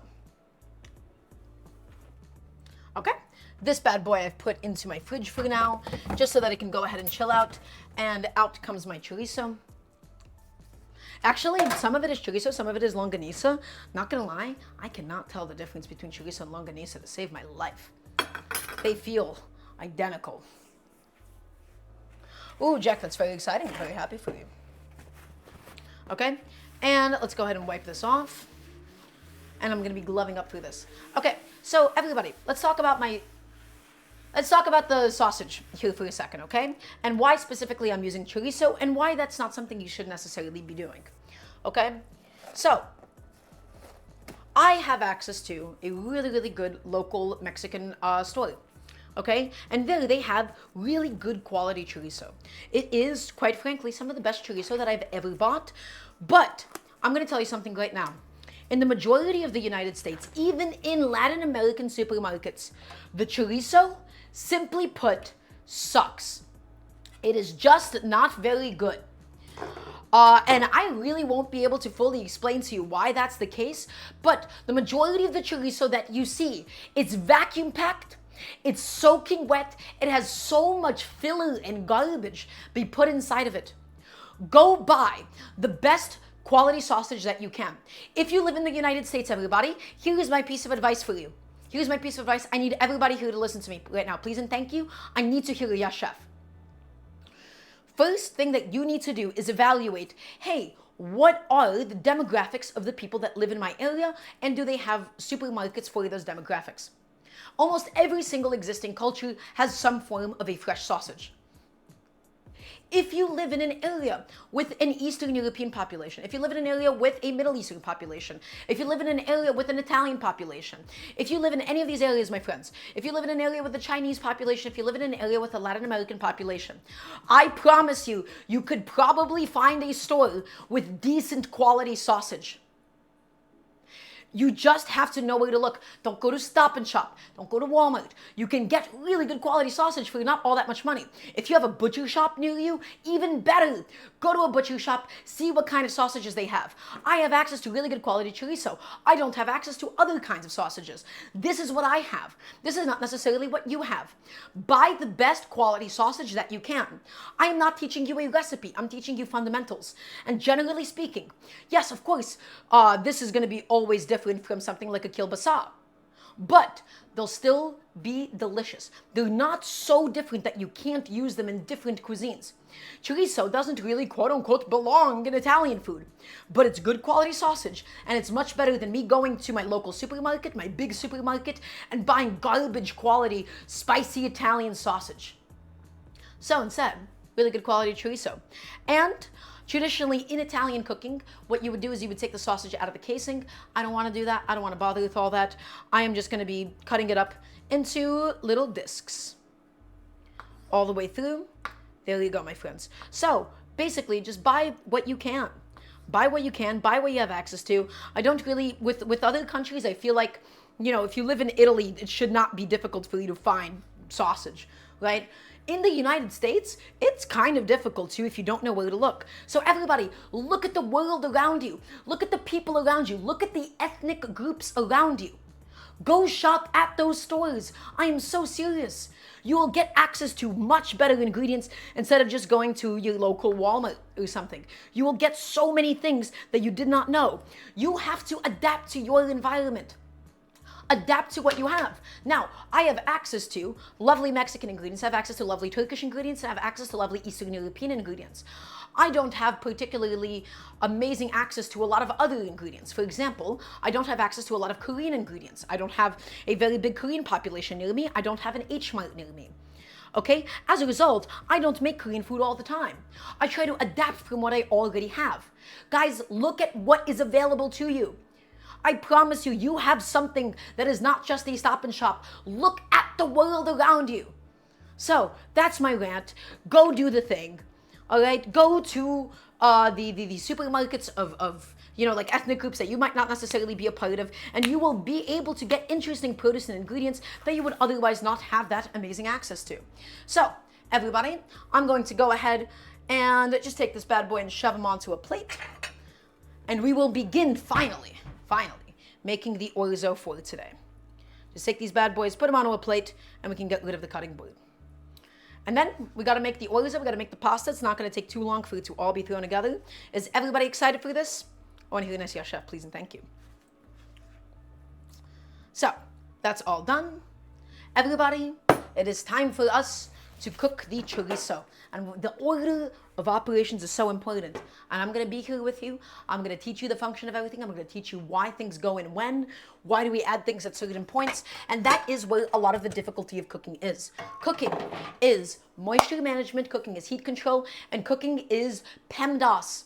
It is your order of operations. So, I have my gorgeous stainless steel Mavier saucepan right here ready to go. Why is this my pan of choice for today? Why is this the pan that I'm going to be using for the pasta? So, the first thing that we have to talk about is the sides, okay? The walls, as well as the surface area. If we were to go ahead and saute everything on a super big pan like this, this has so much surface area that everything is going to evaporate too quickly. We need the liquid to stay inside of the pot so that the pasta can properly absorb it. If we were to just make it purely on a saute pan like this, these are not meant to keep liquid inside. Stainless steel saute pans in general are really good at keeping liquid out. The more surface area that you have, the more chances for evaporation to occur. So, nice high-walled pot is what we're going to begin with. Next, everybody, let's talk about the cooking fat and why we begin with Mr. Chorizo. This is chorizo. I want you to look at this thing. Do you see the fat? Do not be afraid of the fat, my friends. The fat is a feature. The fat is the real magic of this. All of that delicious pork fat is going to melt out of the chorizo. We're slowly heating up this pan, by the way, on a medium-low heat. The chorizo fat is going to come out. We're going to take out the chorizo, and then we're going to fry my leeks. We're going to fry my sage. We're going to fry my pasta, and all of that gorgeous chorizo fat, my friends. It's going to get so delicious. It's going to get so yummy. It's going to get so perfect. So, we don't use a bunch of another fat. We only need a little bit of olive oil to get started, and also because mixing fats is amazing. It's just delicious. Extra virgin olive oil. Little bit goes in. Low medium heat, everybody. We don't need too much because remember, we will have plenty of fat from Mr. Chorizo. Okay? And we will slowly render that fat out. In the meantime, I'm going to be taking a second to just station. We've made a mess in the kitchen. Remember, everybody, clean as you go. Can I please get a yes, chef? I'm gonna get my sausage back into the fridge, get a couple of things put away, get a couple of things done with, while all of my fat is just heating up nicely. But yeah, everybody, today's just a really chill, quick stream. We should be done by 7 o'clock probably. The pasta's not gonna take that long to just throw together. At this stage, at least. We could probably also take a second to wash off the knives. So, chef, how much does the quality factor into a dish? If I make a dish, is there a big difference between cheap or expensive ingredients? So, Jack, the answer is it super depends on what you're doing. The answer is this, though. Good ingredients will always make food better. However, the ingredients we have access to in this day and age are objectively lower quality than what they used to be. And the reason for this is because it is cheaper to manufacture things on scale. We don't get ripe produce that comes into the stores. The ingredients that we have now aren't actually as good as they used to be in a lot of different ways. So much Italian food. Italian food's a really good example of this. Traditional Italian food is super ingredient focused, really high quality ingredients, really high quality produce. It doesn't need a lot of seasoning, it doesn't need a lot of spices because, hey, the tomatoes are just that sweet and aromatic. The reason why sometimes food needs so many different techniques applied to it is because the produce that you're working with kind of sucks. So the answer is this, Jack. The worse your produce is, the more that you need to do to it to make it actually taste decent. The better that your produce is, the less that you have to do to make your food shine. I don't have access to amazing produce. I don't. The food that I'm cooking with, my friends, it's not organic. This is not heritage. All of this is basic stuff that I'm getting from my local store. All of the produce that we're cooking with here is fine. It is fine at best. But I'm teaching you how to still elevate it, how to push it with techniques. So the answer is, how much does it matter, Jack? It depends what you are doing to it. That was a very big roundabout way of saying that, essentially. So, everybody, I want to make sure that my pan is cold, basically. I don't want it to be too hot. Because if the pan is too hot at this stage, we will cook the chorizo too quickly, we'll get it too brown before the fat renders. So this oil is supposed to be intentionally colder than you would typically want. Okay? And we're just gonna go ahead and get all of my lovely little discs of chorizo inside and slowly melt the fat. Everybody, once again, the key, low, medium heat. Low, medium heat, I'm gonna say it again and again and again. Low, medium heat. We're not cooking this like a steak blasting over high heat. We wanna slowly melt out the fat because then I want my veggies, I want my leeks, I want my garlic, I want my orzo, I want all of that beautiful stuff to cook in that fat. So, in goes my chorizo. We're getting some slight little sizzles, but the music of cooking is so important to everybody. We want a quiet sizzle. Adjust it, and if it sticks, let it do its thing. It will naturally unstick, my friends. Just let it do its thing. Lay it out nice and flat. Make sure that they all have a little bit of space, and you will see this pan become beautiful and orange and stained with all of that gorgeous chorizo fat, my friends. Okay, and I'm just gonna keep on cleaning up in the meantime. Gently cook it, my friends.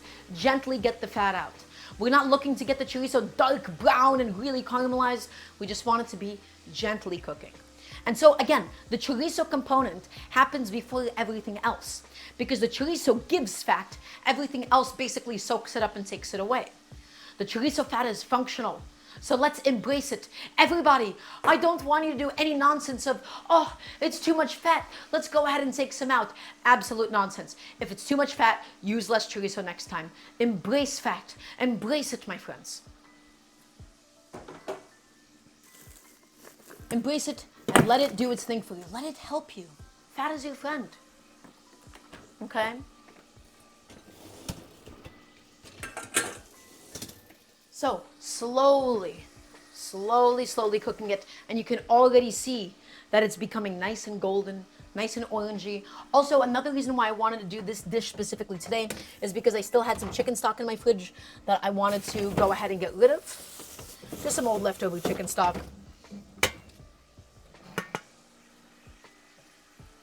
And that's what the orzo is going to be cooking in. So this is not a pasta dish, everybody. That is essentially sauced. This is not a saucy dish. It's basically going to be really creamy, very similar to a risotto. I think a risotto is a very fair comparison to make here. Okay, it's going to become one with the sauce. They're not different. It's going to be creamy, it's going to be yummy, it's going to be delicious, okay? So I'm going to have a little sip of water. And you can already see, look at the fat that is coming out of the chorizo. You can see we now have so much more fat than we started it out with. Everybody, be patient. Be patient. Take your time. Let it do its magic.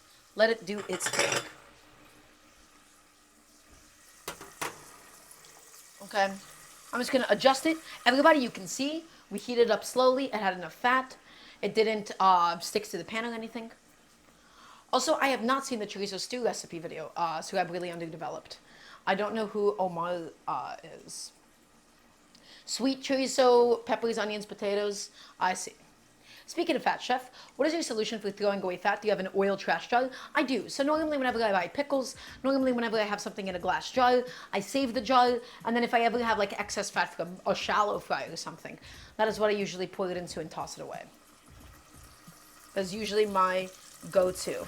Okay, we are going to give them a little flip at this stage. We'll probably flip them back around a few times, just so that both sides can get some love before it curls up too much. And be gentle. When the sausage is raw, it's delicate, it's dainty, it is fragile.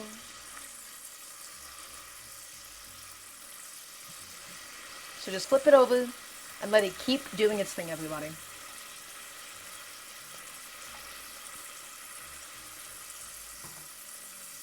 There you go. There you go. Slow, my friends. Slow cooking. We don't want any fond developed. We don't want anything to get too crusty on the bottom. All we're looking to do is basically melt out the fat of the chorizo. I really didn't leave myself anything to do in the meantime besides clean. So I think I'm just going to keep on cleaning. We're going to keep on cleaning. We're going to keep on getting stuff done in the meantime. I want to end up with a nice clean kitchen at the end of the day. So we're going to stay busy today, my friends. And also, if you have any questions, this would be a lovely time to ask me. Okay? Because we have some time to kill.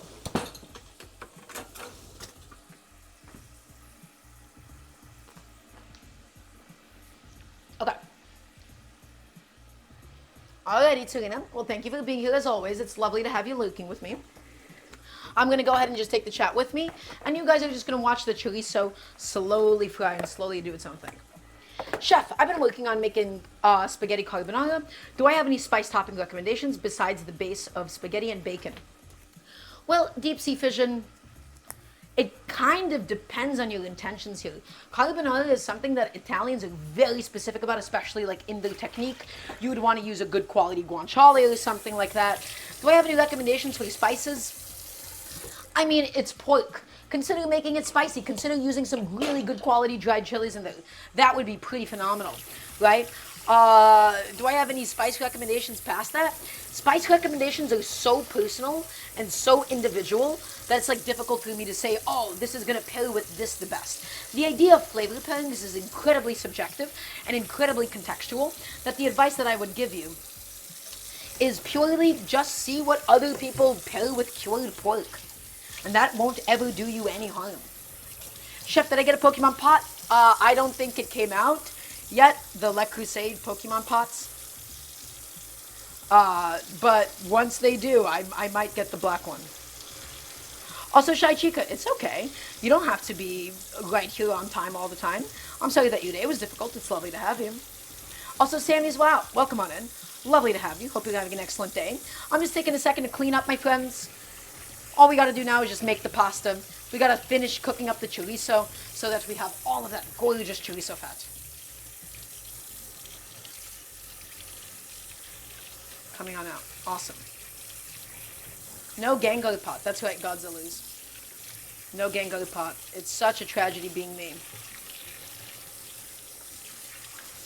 Shy Chica, you do not... Nobody here owes me anything. You guys are allowed to be late. Right? You all have lives. You all have things going on. You don't have to apologize to me for being cute or not being cute. You know? It's just good to have all of you. Shy Chica, I'm not being sweet. I'm just being like, if any streamer has ever guilt trip, I don't think there's ever been a streamer to guilt trip anybody for showing up late to something. Aside from like, I don't know, jokingly. That's not a thing that, like, adults do. So, you know. Okay, everybody, my chorizo. We can see all of that beautiful fat has come out of it. But I don't want to dry out my chorizo. I still want it to have some moisture. I still want it to be nice and yummy when we bite into it. So we're not going to push it any further. And I will simply pluck out each of my little guys. This is going on the contaminated plate, but it's okay because it's going to get heated back through. It's going to get decontaminated again. Don't worry about it, my friends. But keep that fat. Keep that glistening, that golden. Look at the color of that fat. Look at it. One of the most beautiful things alive, my friends. So all of that chorizo coming on out. Let's get all those little meaty chunks out. We've developed some amount of fond. That is totally okay by me. Come on, little guy. Come on, little buddy. Out you go. Thank you. There you go. There you go. There you go. There you go. Okay. Come on. Ooh, ow. I had some water just splash up on me because I squeezed my chorizo so hard that it released some of its juices. That fat was super, super hot though. Okay, and the last thing I'm gonna do is just make sure I have no like massive meaty chunks left inside because all of it is just gonna end up burning if we leave it in for too long. But all that should be okay. Everybody, once again, medium heat or so. We're gonna add in my leeks. I wanna properly saute my leeks. We're gonna be doing them on a slightly higher heat though than usual. We're not doing them like an onion. Leeks tend to be a little bit less wet, okay? So in goes my entire chopped up leek into all of my chorizo fat. And in goes a generous amount of salt because I wanna season it up. Like I say, Pokemon pots released in July, not available in the US. I'll figure out a way to import them. I'll figure out how to get them. We'll find a way. Everybody stir it in and scrape up the bottom. Deglaze it using your water that's being released out of the leeks. We're gonna really, truly try our best to saute the leeks, move it around, scrape up the bottom, Scrape up all of that lovely fond, my friends. That fond, otherwise, it would just become really, really burnt. All of those dissolved proteins, they'd stick to the bottom, okay? And now I just want to really soften my leeks, get them nice and golden and nice and delicious, everybody. So you can see that the sizzle has stopped. The liquid from the leeks has been released, and now all that is left to do is to evaporate said liquid so that they can begin to saute again. In goes my lovely leeks. I love leeks so much. I haven't had a chance to cook with them in some time. Okay.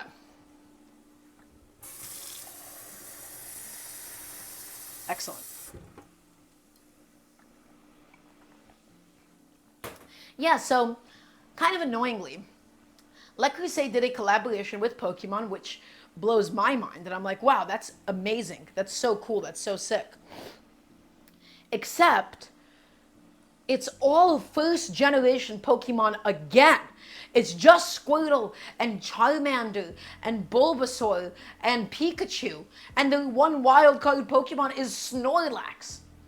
Where is my Absol? Where is my Zoroark? Where is my Castform? Even Gengar they don't have. It's so obnoxious. I'm so sick of it. I'm so sick of it, guys. I really, really am. So guys, those leeks, look at them. Look how gorgeous she's becoming. It's soaking up all of that chorizo fat. It is frying in the chorizo fat. It is beginning to properly saute. It's gonna get sweet and sticky and amazing. It's because, yeah, it's just because it's the most marketable. People are still gonna buy it because it's Pokemon, and the Gen 1 ones just cast the widest net. It just sucks that they had like the coolest, they had like an Omocat collaboration that didn't actually go all that great, you know? I mean, I really like the Gengar jersey, but otherwise, it just feels like Pokemon keeps having... I just want them to do something cool, please. I'm begging you guys. Anything. And they won't do it because it's not profitable enough, but it makes me so sad. So I'm just taking a second, everybody. I'm washing up my knives and stuff.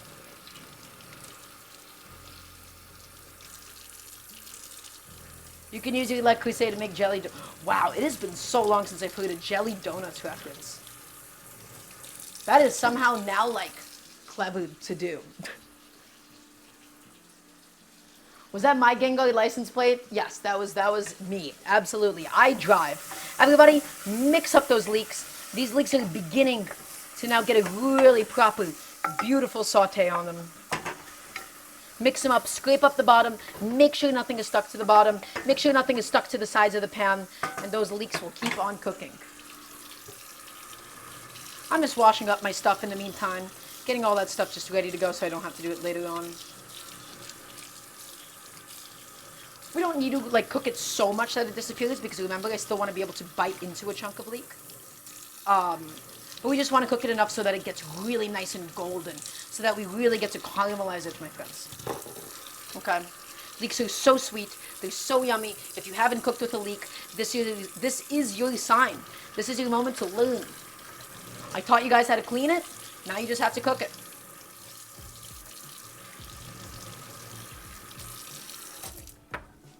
So look at my gorgeous leeks.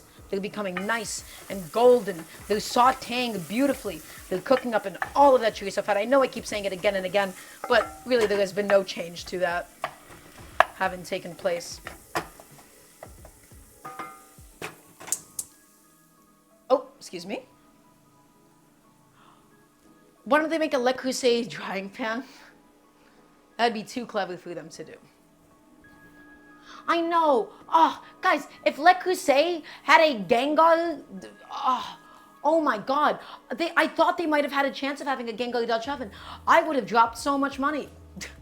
I would have immediately. I love being a communist and a leftist until Pokemon releases merchandise that I like, and then I go, ooh, little brainworm. Yes, please, take my money. I love being anti-consumerism until it, pertains to my direct interests. One day I'll get better about it. Not today. Not tomorrow either, actually. Hey, where is my vegetable peeler? Did I accidentally throw away my vegetable peeler somehow?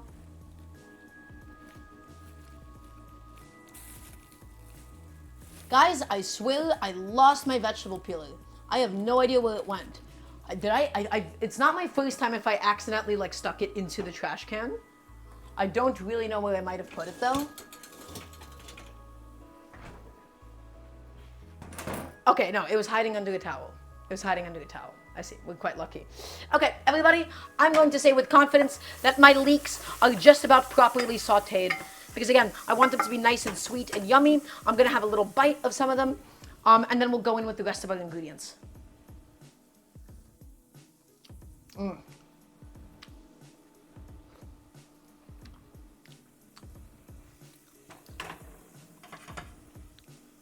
That's a good leek. Everybody, that is a really good leek. It's sticky, it's delicious, it's so yummy. Okay. Those leeks, I'm gonna tell you now with confidence, that has gone to the point where I'm good with them. Those leeks are excellent. And now we have to think about the other additions. We have cherry tomatoes, which are the wettest component. We're never really going to be sauteing the cherry tomatoes. They'll almost just stew into the rest of the dish itself. But I do want to infuse them with the fat a little bit. We need to fry the orzo. We need to fry the garlic still.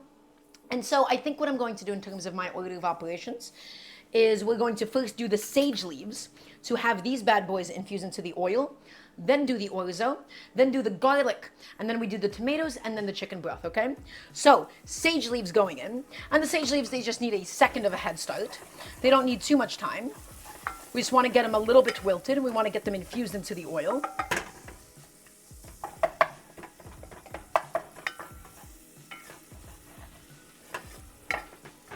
There it goes. And the sage leaves, my friends, so aromatic, so delicious. And let's also go ahead and get a bunch of freshly ground black pepper inside of the pot. This is the kind of a pasta that is all, you know, and I hate saying it, it is a one-pot meal. It's one pot. You don't have to exchange multiple pots or anything. It's super simple, and it'll be really delicious. Okay, so in it all goes. Saute those sage leaves. Saute the black pepper. Let it do its thing. And this is purely for us to just sort of get the sage leaves a little bit crispy to get them to wilt down at this stage and to infuse into the oil. So Jack, you said you have a can of tuna, you don't know what to do with it. Jack, I don't particularly know what to do with canned tuna that much either. I don't cook with canned tuna. I don't really particularly like canned fish a lot. You could do like fried tuna cakes. Right? I mean, people used to really, really love working with canned tuna. You don't throw it away. It's not a bad ingredient. It's just not an ingredient that I typically prefer. I feel like tuna salad's a bit of a generic answer here, but that's a very valid thing that you can do there.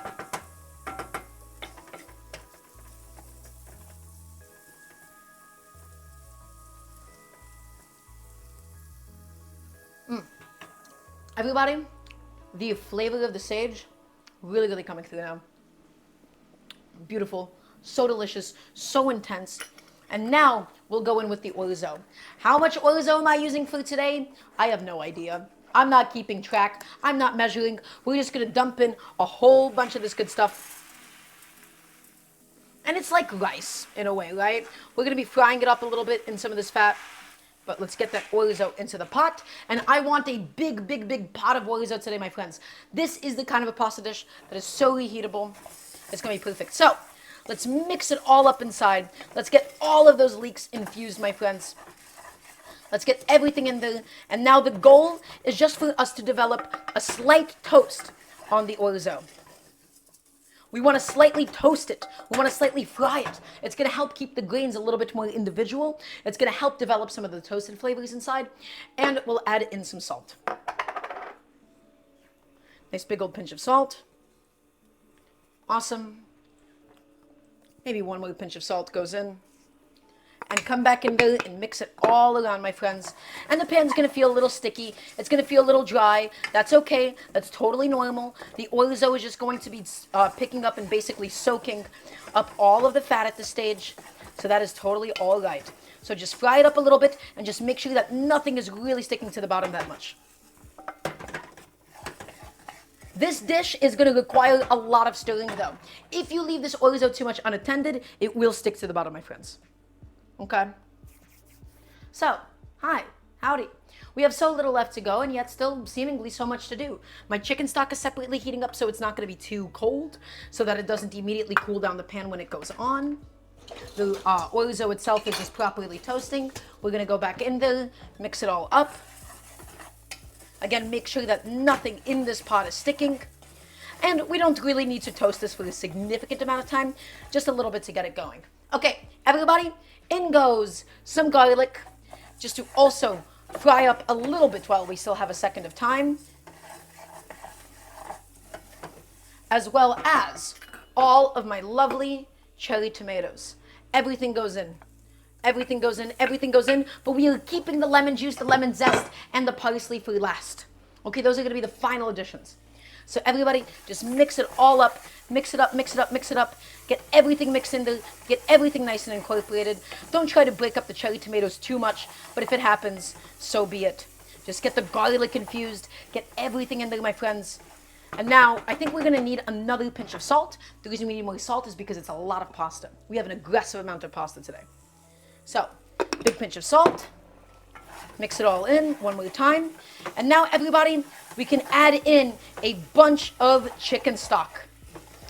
I have some incredible, delicious, homemade chicken stock. Going to be going in now. And when we add it, we need to stir.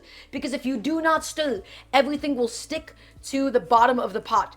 Medium heat. 1, 2 ladles. And if it's not enough liquid, we'll add in more regular old water. Okay? Take it, everybody, and stir it in. Stir it in. Make sure that the orzo isn't sticking to the bottom. Stir it all in, my friends. Stir it in, stir it in. And this is where the orzo begins to happen. This is truly where the magic happens. We need to really properly submerge it with water. Also, so the idea of gradually adding water into a risotto, it's also like a little bit false. It doesn't necessarily have to be done that way. We're gonna add in all of the liquid at once because I'm telling you guys, the orzo is just going to soak up so much of it. It looks like a lot of liquid going into this pot, but it's gonna get starchy. It's gonna get sticky. It's gonna get a little bit gloopy in there. So make sure that you are stirring up the bottom and just keep it going, my friends. Keep it all going. That delicious homemade chicken stock. All of it went in. And if it's ever too wet, we can always evaporate some extra liquid. So, that's kind of it. There's really not a whole lot else to really talk about at the moment. We cook this until it's done. We'll be occasionally stirring it. We're over a medium heat. It's going to get thick and creamy and delicious. And then we finish it off, everybody. And it will be lovely, to say the least. Great. Hi, everybody.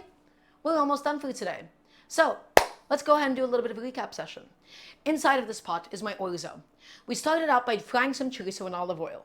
We rendered out all of the lovely pork fat from the chorizo. We took out the chorizo so that it doesn't overcook, and we added in the leeks. And we let the leeks almost caramelize slightly inside of all of that delicious pork fat. We added in some sage leaves, fried those up a little bit as well. We added in some garlic. We added in some cherry tomatoes, and we also fried our orzo, our lovely little pasta. We added in a bunch, and I do mean a bunch of homemade chicken stock. And now we have to cook this until the orzo is delicious and creamy. And we want to stir this every so often because if you don't stir it, the pasta can and will stick to the bottom of the pot in this amount of liquid. The orzo, because of the fact that it's cooking in its final presentation, in its final dish, the starch is going to come out. The starch is going to thicken the broth. The orzo is going to soak up the broth. The orzo is going to soak up the chorizo fat. It's going to become flavorful and aromatic and delicious. And then we'll finish it with some lemon juice to just cut through that fat and richness. Some lemon zest for the aroma. And then last but not least, some parsley. So that's happening. We also made a bit of a red pepper dip that's sitting in the fridge. Charred red peppers, feta cheese, olive oil, lemon zest, lemon juice, and a little bit of garlic. So, in the meantime, what else can I do? That is continue to clean. I'm just going to clean up. Going to just keep on putting a few things away while we have a second of time. And then everybody will just go ahead and check in. Is everybody still watching? I'd love to hear a nice yes, chef, please and thank you. Just put a few things away. Cleaning as we're going. Cleaning as we're going. Awesome. And the cherry tomatoes are in there. We didn't need to saute them. We didn't need to fry them. They'll still come out really nice and delicious, everybody. And so, right about now, I'm looking at this amount of liquid. We're going to be doing this on a medium-high heat because this is a lot of liquid. If we ever have too little of it, we can always add in a splash of water. Too much of it, and it could end up making it a little bit too runny. So, by boiling it so aggressively, we have increased the ability for some of it to evaporate. Okay? Let's see. Chef, what is Tyrokafteri? Tyrokafteri, future gay parent, is essentially just like a red pepper dip. It's a red pepper feta dip. It's typically in Greek food. I didn't do it a super traditional way. I made it really nice and smooth. I just wanted it. I was craving it. I don't really have something to explicitly eat it with. I'm a very big just spoon a dip kind of guy, right? I just spoon it into my mouth. And that seems to do a very good job for me. But now, my friends, you can see it's picking up some viscosity. You can see that those bubbles are almost struggling to come up to the top. And again, continue just to scrape the bottom of the pot. Scrape it up, because you might not think it, but there could be little guys of orzo that are stuck there and squelching. And we want them to be in here. We want them to be in the final dish, my friends. So get them all back into the party. No orzo left behind at all. So I can just continue to keep on cleaning because I have a little bit of time. And we'll finish it up and then we'll be out of here. Get this pot into my dishwasher as well. There we go. So yeah, everybody, it's boiling aggressively at the moment. A little bit more aggressive than usual for this show. Normally I say medium heat, but again, I just have too much liquid and I don't want an orzo that ends up being too runny. Still a little bit too firm at the stage. So just keep it going, my friends. Keep it boiling. Keep it boiling. I promise you it will just naturally end up adjusting. Let it do its thing. Hi.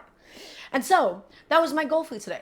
I had all of this leftover chicken stock. I worked super hard to make it. I didn't want to waste it. And so, I decided to repurpose it for this kind of a pasta. It's so nice to cook with orzo. You do it in a flavorful liquid, and it just soaks all of it back on up.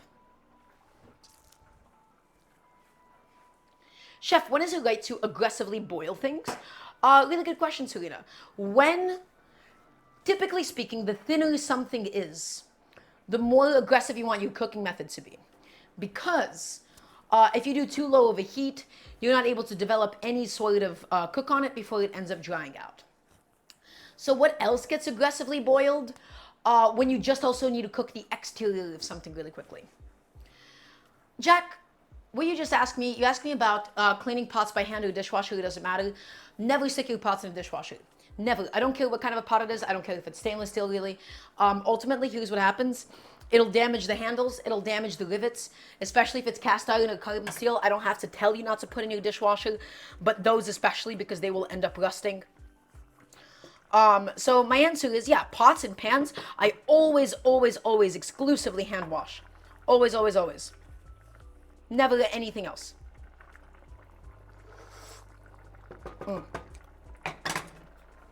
That's getting really delicious, my friends. Even if it's welded, it'll still damage the handle and the rivet over time. Yeah. Chef, what's your opinion on French tacos?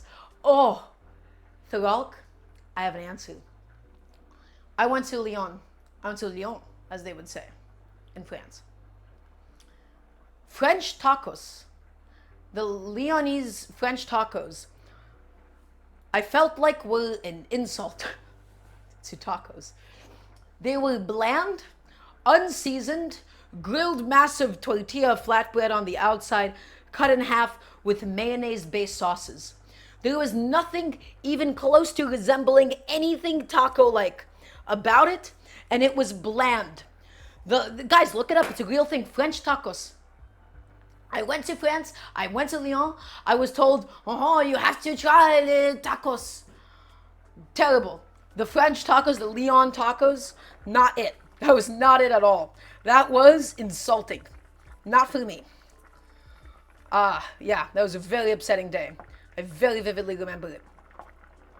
And there was nothing else to eat that was like cheap and available too. It shouldn't be called a taco, but I like it, but they're so bland. They're so bland. They're like aggressively bland. No. Ooh. And everybody, I don't care too much about keeping my orzo too al dente or anything. It's going to be creamy, it's going to be starchy, it's going to be sticky, and it's going to be yummy. We don't have to get too crazy about the details of this little guy. Okay? It's boiling away, it's cooking along. I want to just taste my broth. I want to see how that's all coming along at this stage. Yeah, probably a little bit too much broth for this amount of orzo. Ooh, remember what I talked about sticking? There is some sticking happening in the corners. There absolutely is. So, spoon, get into the corners of your pot. No orzo left behind at all. Not allowed. Scrape up the pot. Scrape it up. Scrape it up. Even if it looks like it's wet enough, it could be sticking to the bottom. Guys, scrape, scrape, scrape. Get all of it back into the pot. You want to get all of that starchy goodness, all of those toasted orzos. You don't want it to stick. You don't want it to burn. Okay? So keep it all cooking. Now let's have a little taste.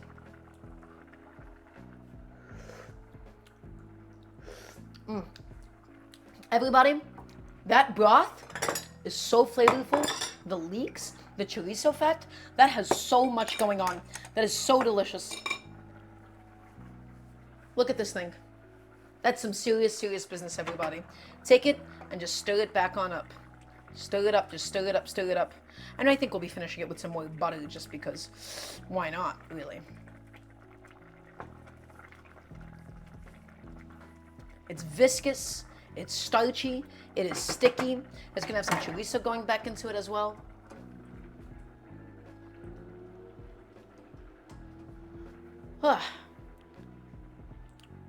So it is, yeah, a splatterbooth, a French taco is effectively just like a bland crunch wrap. It's not great. I don't like them very much. I thought it was gonna be better. I really like crunch wraps, and to say that I was disappointed is an understatement, actively. Keep it cooking, my friends. Keep it cooking until it is the viscosity of your desires, until it's the viscosity of your dreams. This is a little bit, again, it's wetter and looser than I initially intended. It's a little bit more chicken broth than I intended, but it's orzo. You can't really mess it up. This pasta holds your hand for you. Okay? Especially if you toast it correctly, it holds onto its structure exceptionally well. So we're going to keep this cooking a little bit longer. We're not going to push it too much more past this. And we'll finish it off and plate. I'll go ahead and just get my Tyrokafteri out. Maybe you'll get a little bread with it.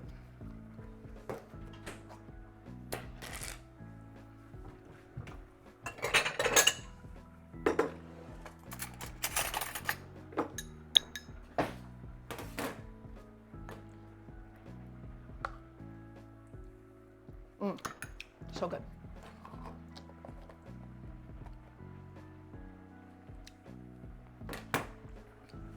Come back to the stove really quickly, my friends. Give it a little stir once again. Go back into the edges. Go back into the corners. Again, really, really scrape the bottom of the pot for this one. Okay? Really make sure that everything gets back inside. Again, even if you don't think there is absolutely some orzo that could be stuck to the bottom.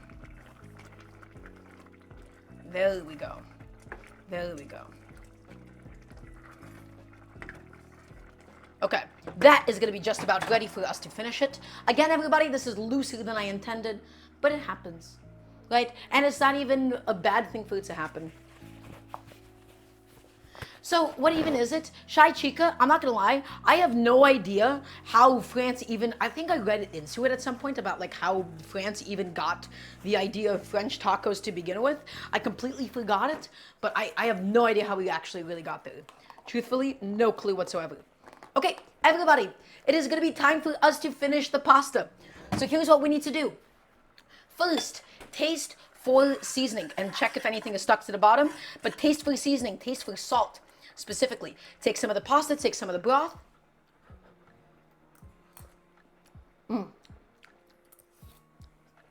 Oh, my friends, that is serious, serious business. This orzo is no joke.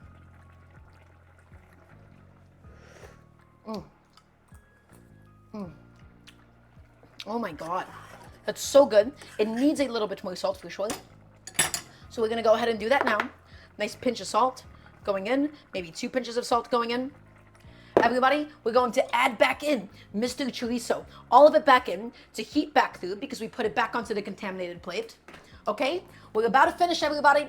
I need your full attention. I need to hear a nice yes, chef, please, and thank you. We add the chorizo back in just to be able to heat it through for a second. Add it in, scrape up the bottom.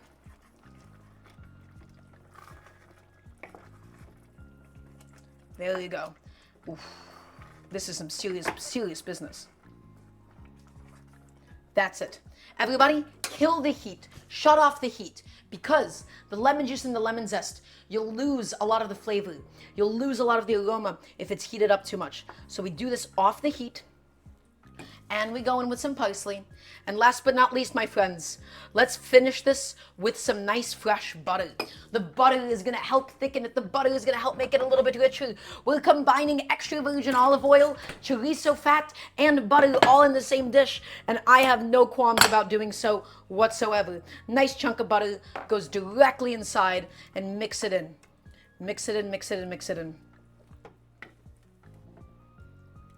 Mix all of that good stuff in, my friends. The lemon juice for the acidity, the zest for the aroma, the butter for the creaminess, and the parsley for the herbaceousness. Add it in. Mix it in all off the heat at this stage, because again, we don't want to cook anything anymore. Everything has now been cooked to our liking. Big chunks of chorizo inside. Beautiful. And let's go ahead and plate it up. Just grab it. Mix it back in. And scoop some of it back into the bowl. Also, Splatter Booth, thank you so much for the gifted sub. Thank you, thank you. Take it, my friends. Get some big chunks of chorizo. Get some chunks of tomato inside. Get some of that lovely broth. It's sticky, and it's starchy, and it's rich, and it is, above all else, delicious, my friends. And that is actually it for today. That's going to be all. Everybody, we have done it. We have completed everything that we need to do. We're going to do one last recap session, and then we're going to be out of here. I apologize for such a short stream today, but we got there anyhow. Everybody, this is my Orzo, and this is my Tyrokafteri. Really simple. Charred bell peppers, lemon juice, lemon zest, a little bit of garlic, some black pepper, olive oil, and finish with some parsley. Normally, this with some bread, amazing. I don't have any bread. So delicious. So creamy. The feta is so flavorful. Nice and smoky and sweet. Perfect. And then we sauteed some chorizo in some olive oil. We rendered out all of the fat. We sauteed some leeks. I taught you how to wash leeks. We added in some orzo. We added in some garlic. We added in some sage leaves and some cherry tomatoes. Homemade chicken broth. Finish it with lemon juice, lemon zest, parsley, and my chunks of chorizo back inside, as well as a little chunk of butter, just for some added richness. My friends, let's have a bite.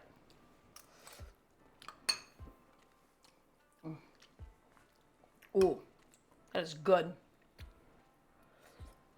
Am I Finn Wolfhard's twin?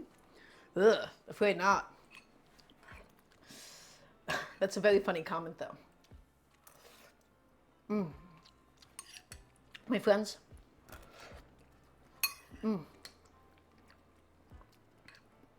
That is balanced. Oh my God. That's so yummy. That's so pleasant. That's so easy to eat. Perfectly cooked orzo. Delicious chorizo.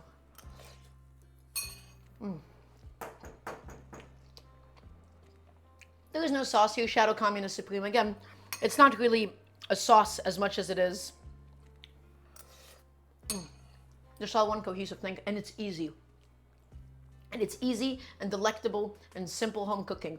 This is a weeknight meal. This, all in one pot. Very insignificant amount of dishes, okay? How do you cook on the stove without smoking / smelling up the house? Medium-low heat. A little bit of oil in there to start, and we slowly cook it. How do you avoid it without smoking or smelling up the house? If it's smoking, your heat is too high. That's all.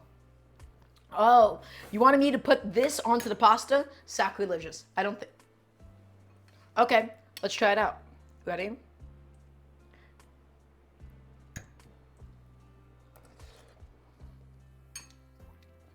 No, that's just good. Yeah, that's quite good. I don't think I'd mix the rest of it back in, but I'll have another bite with it.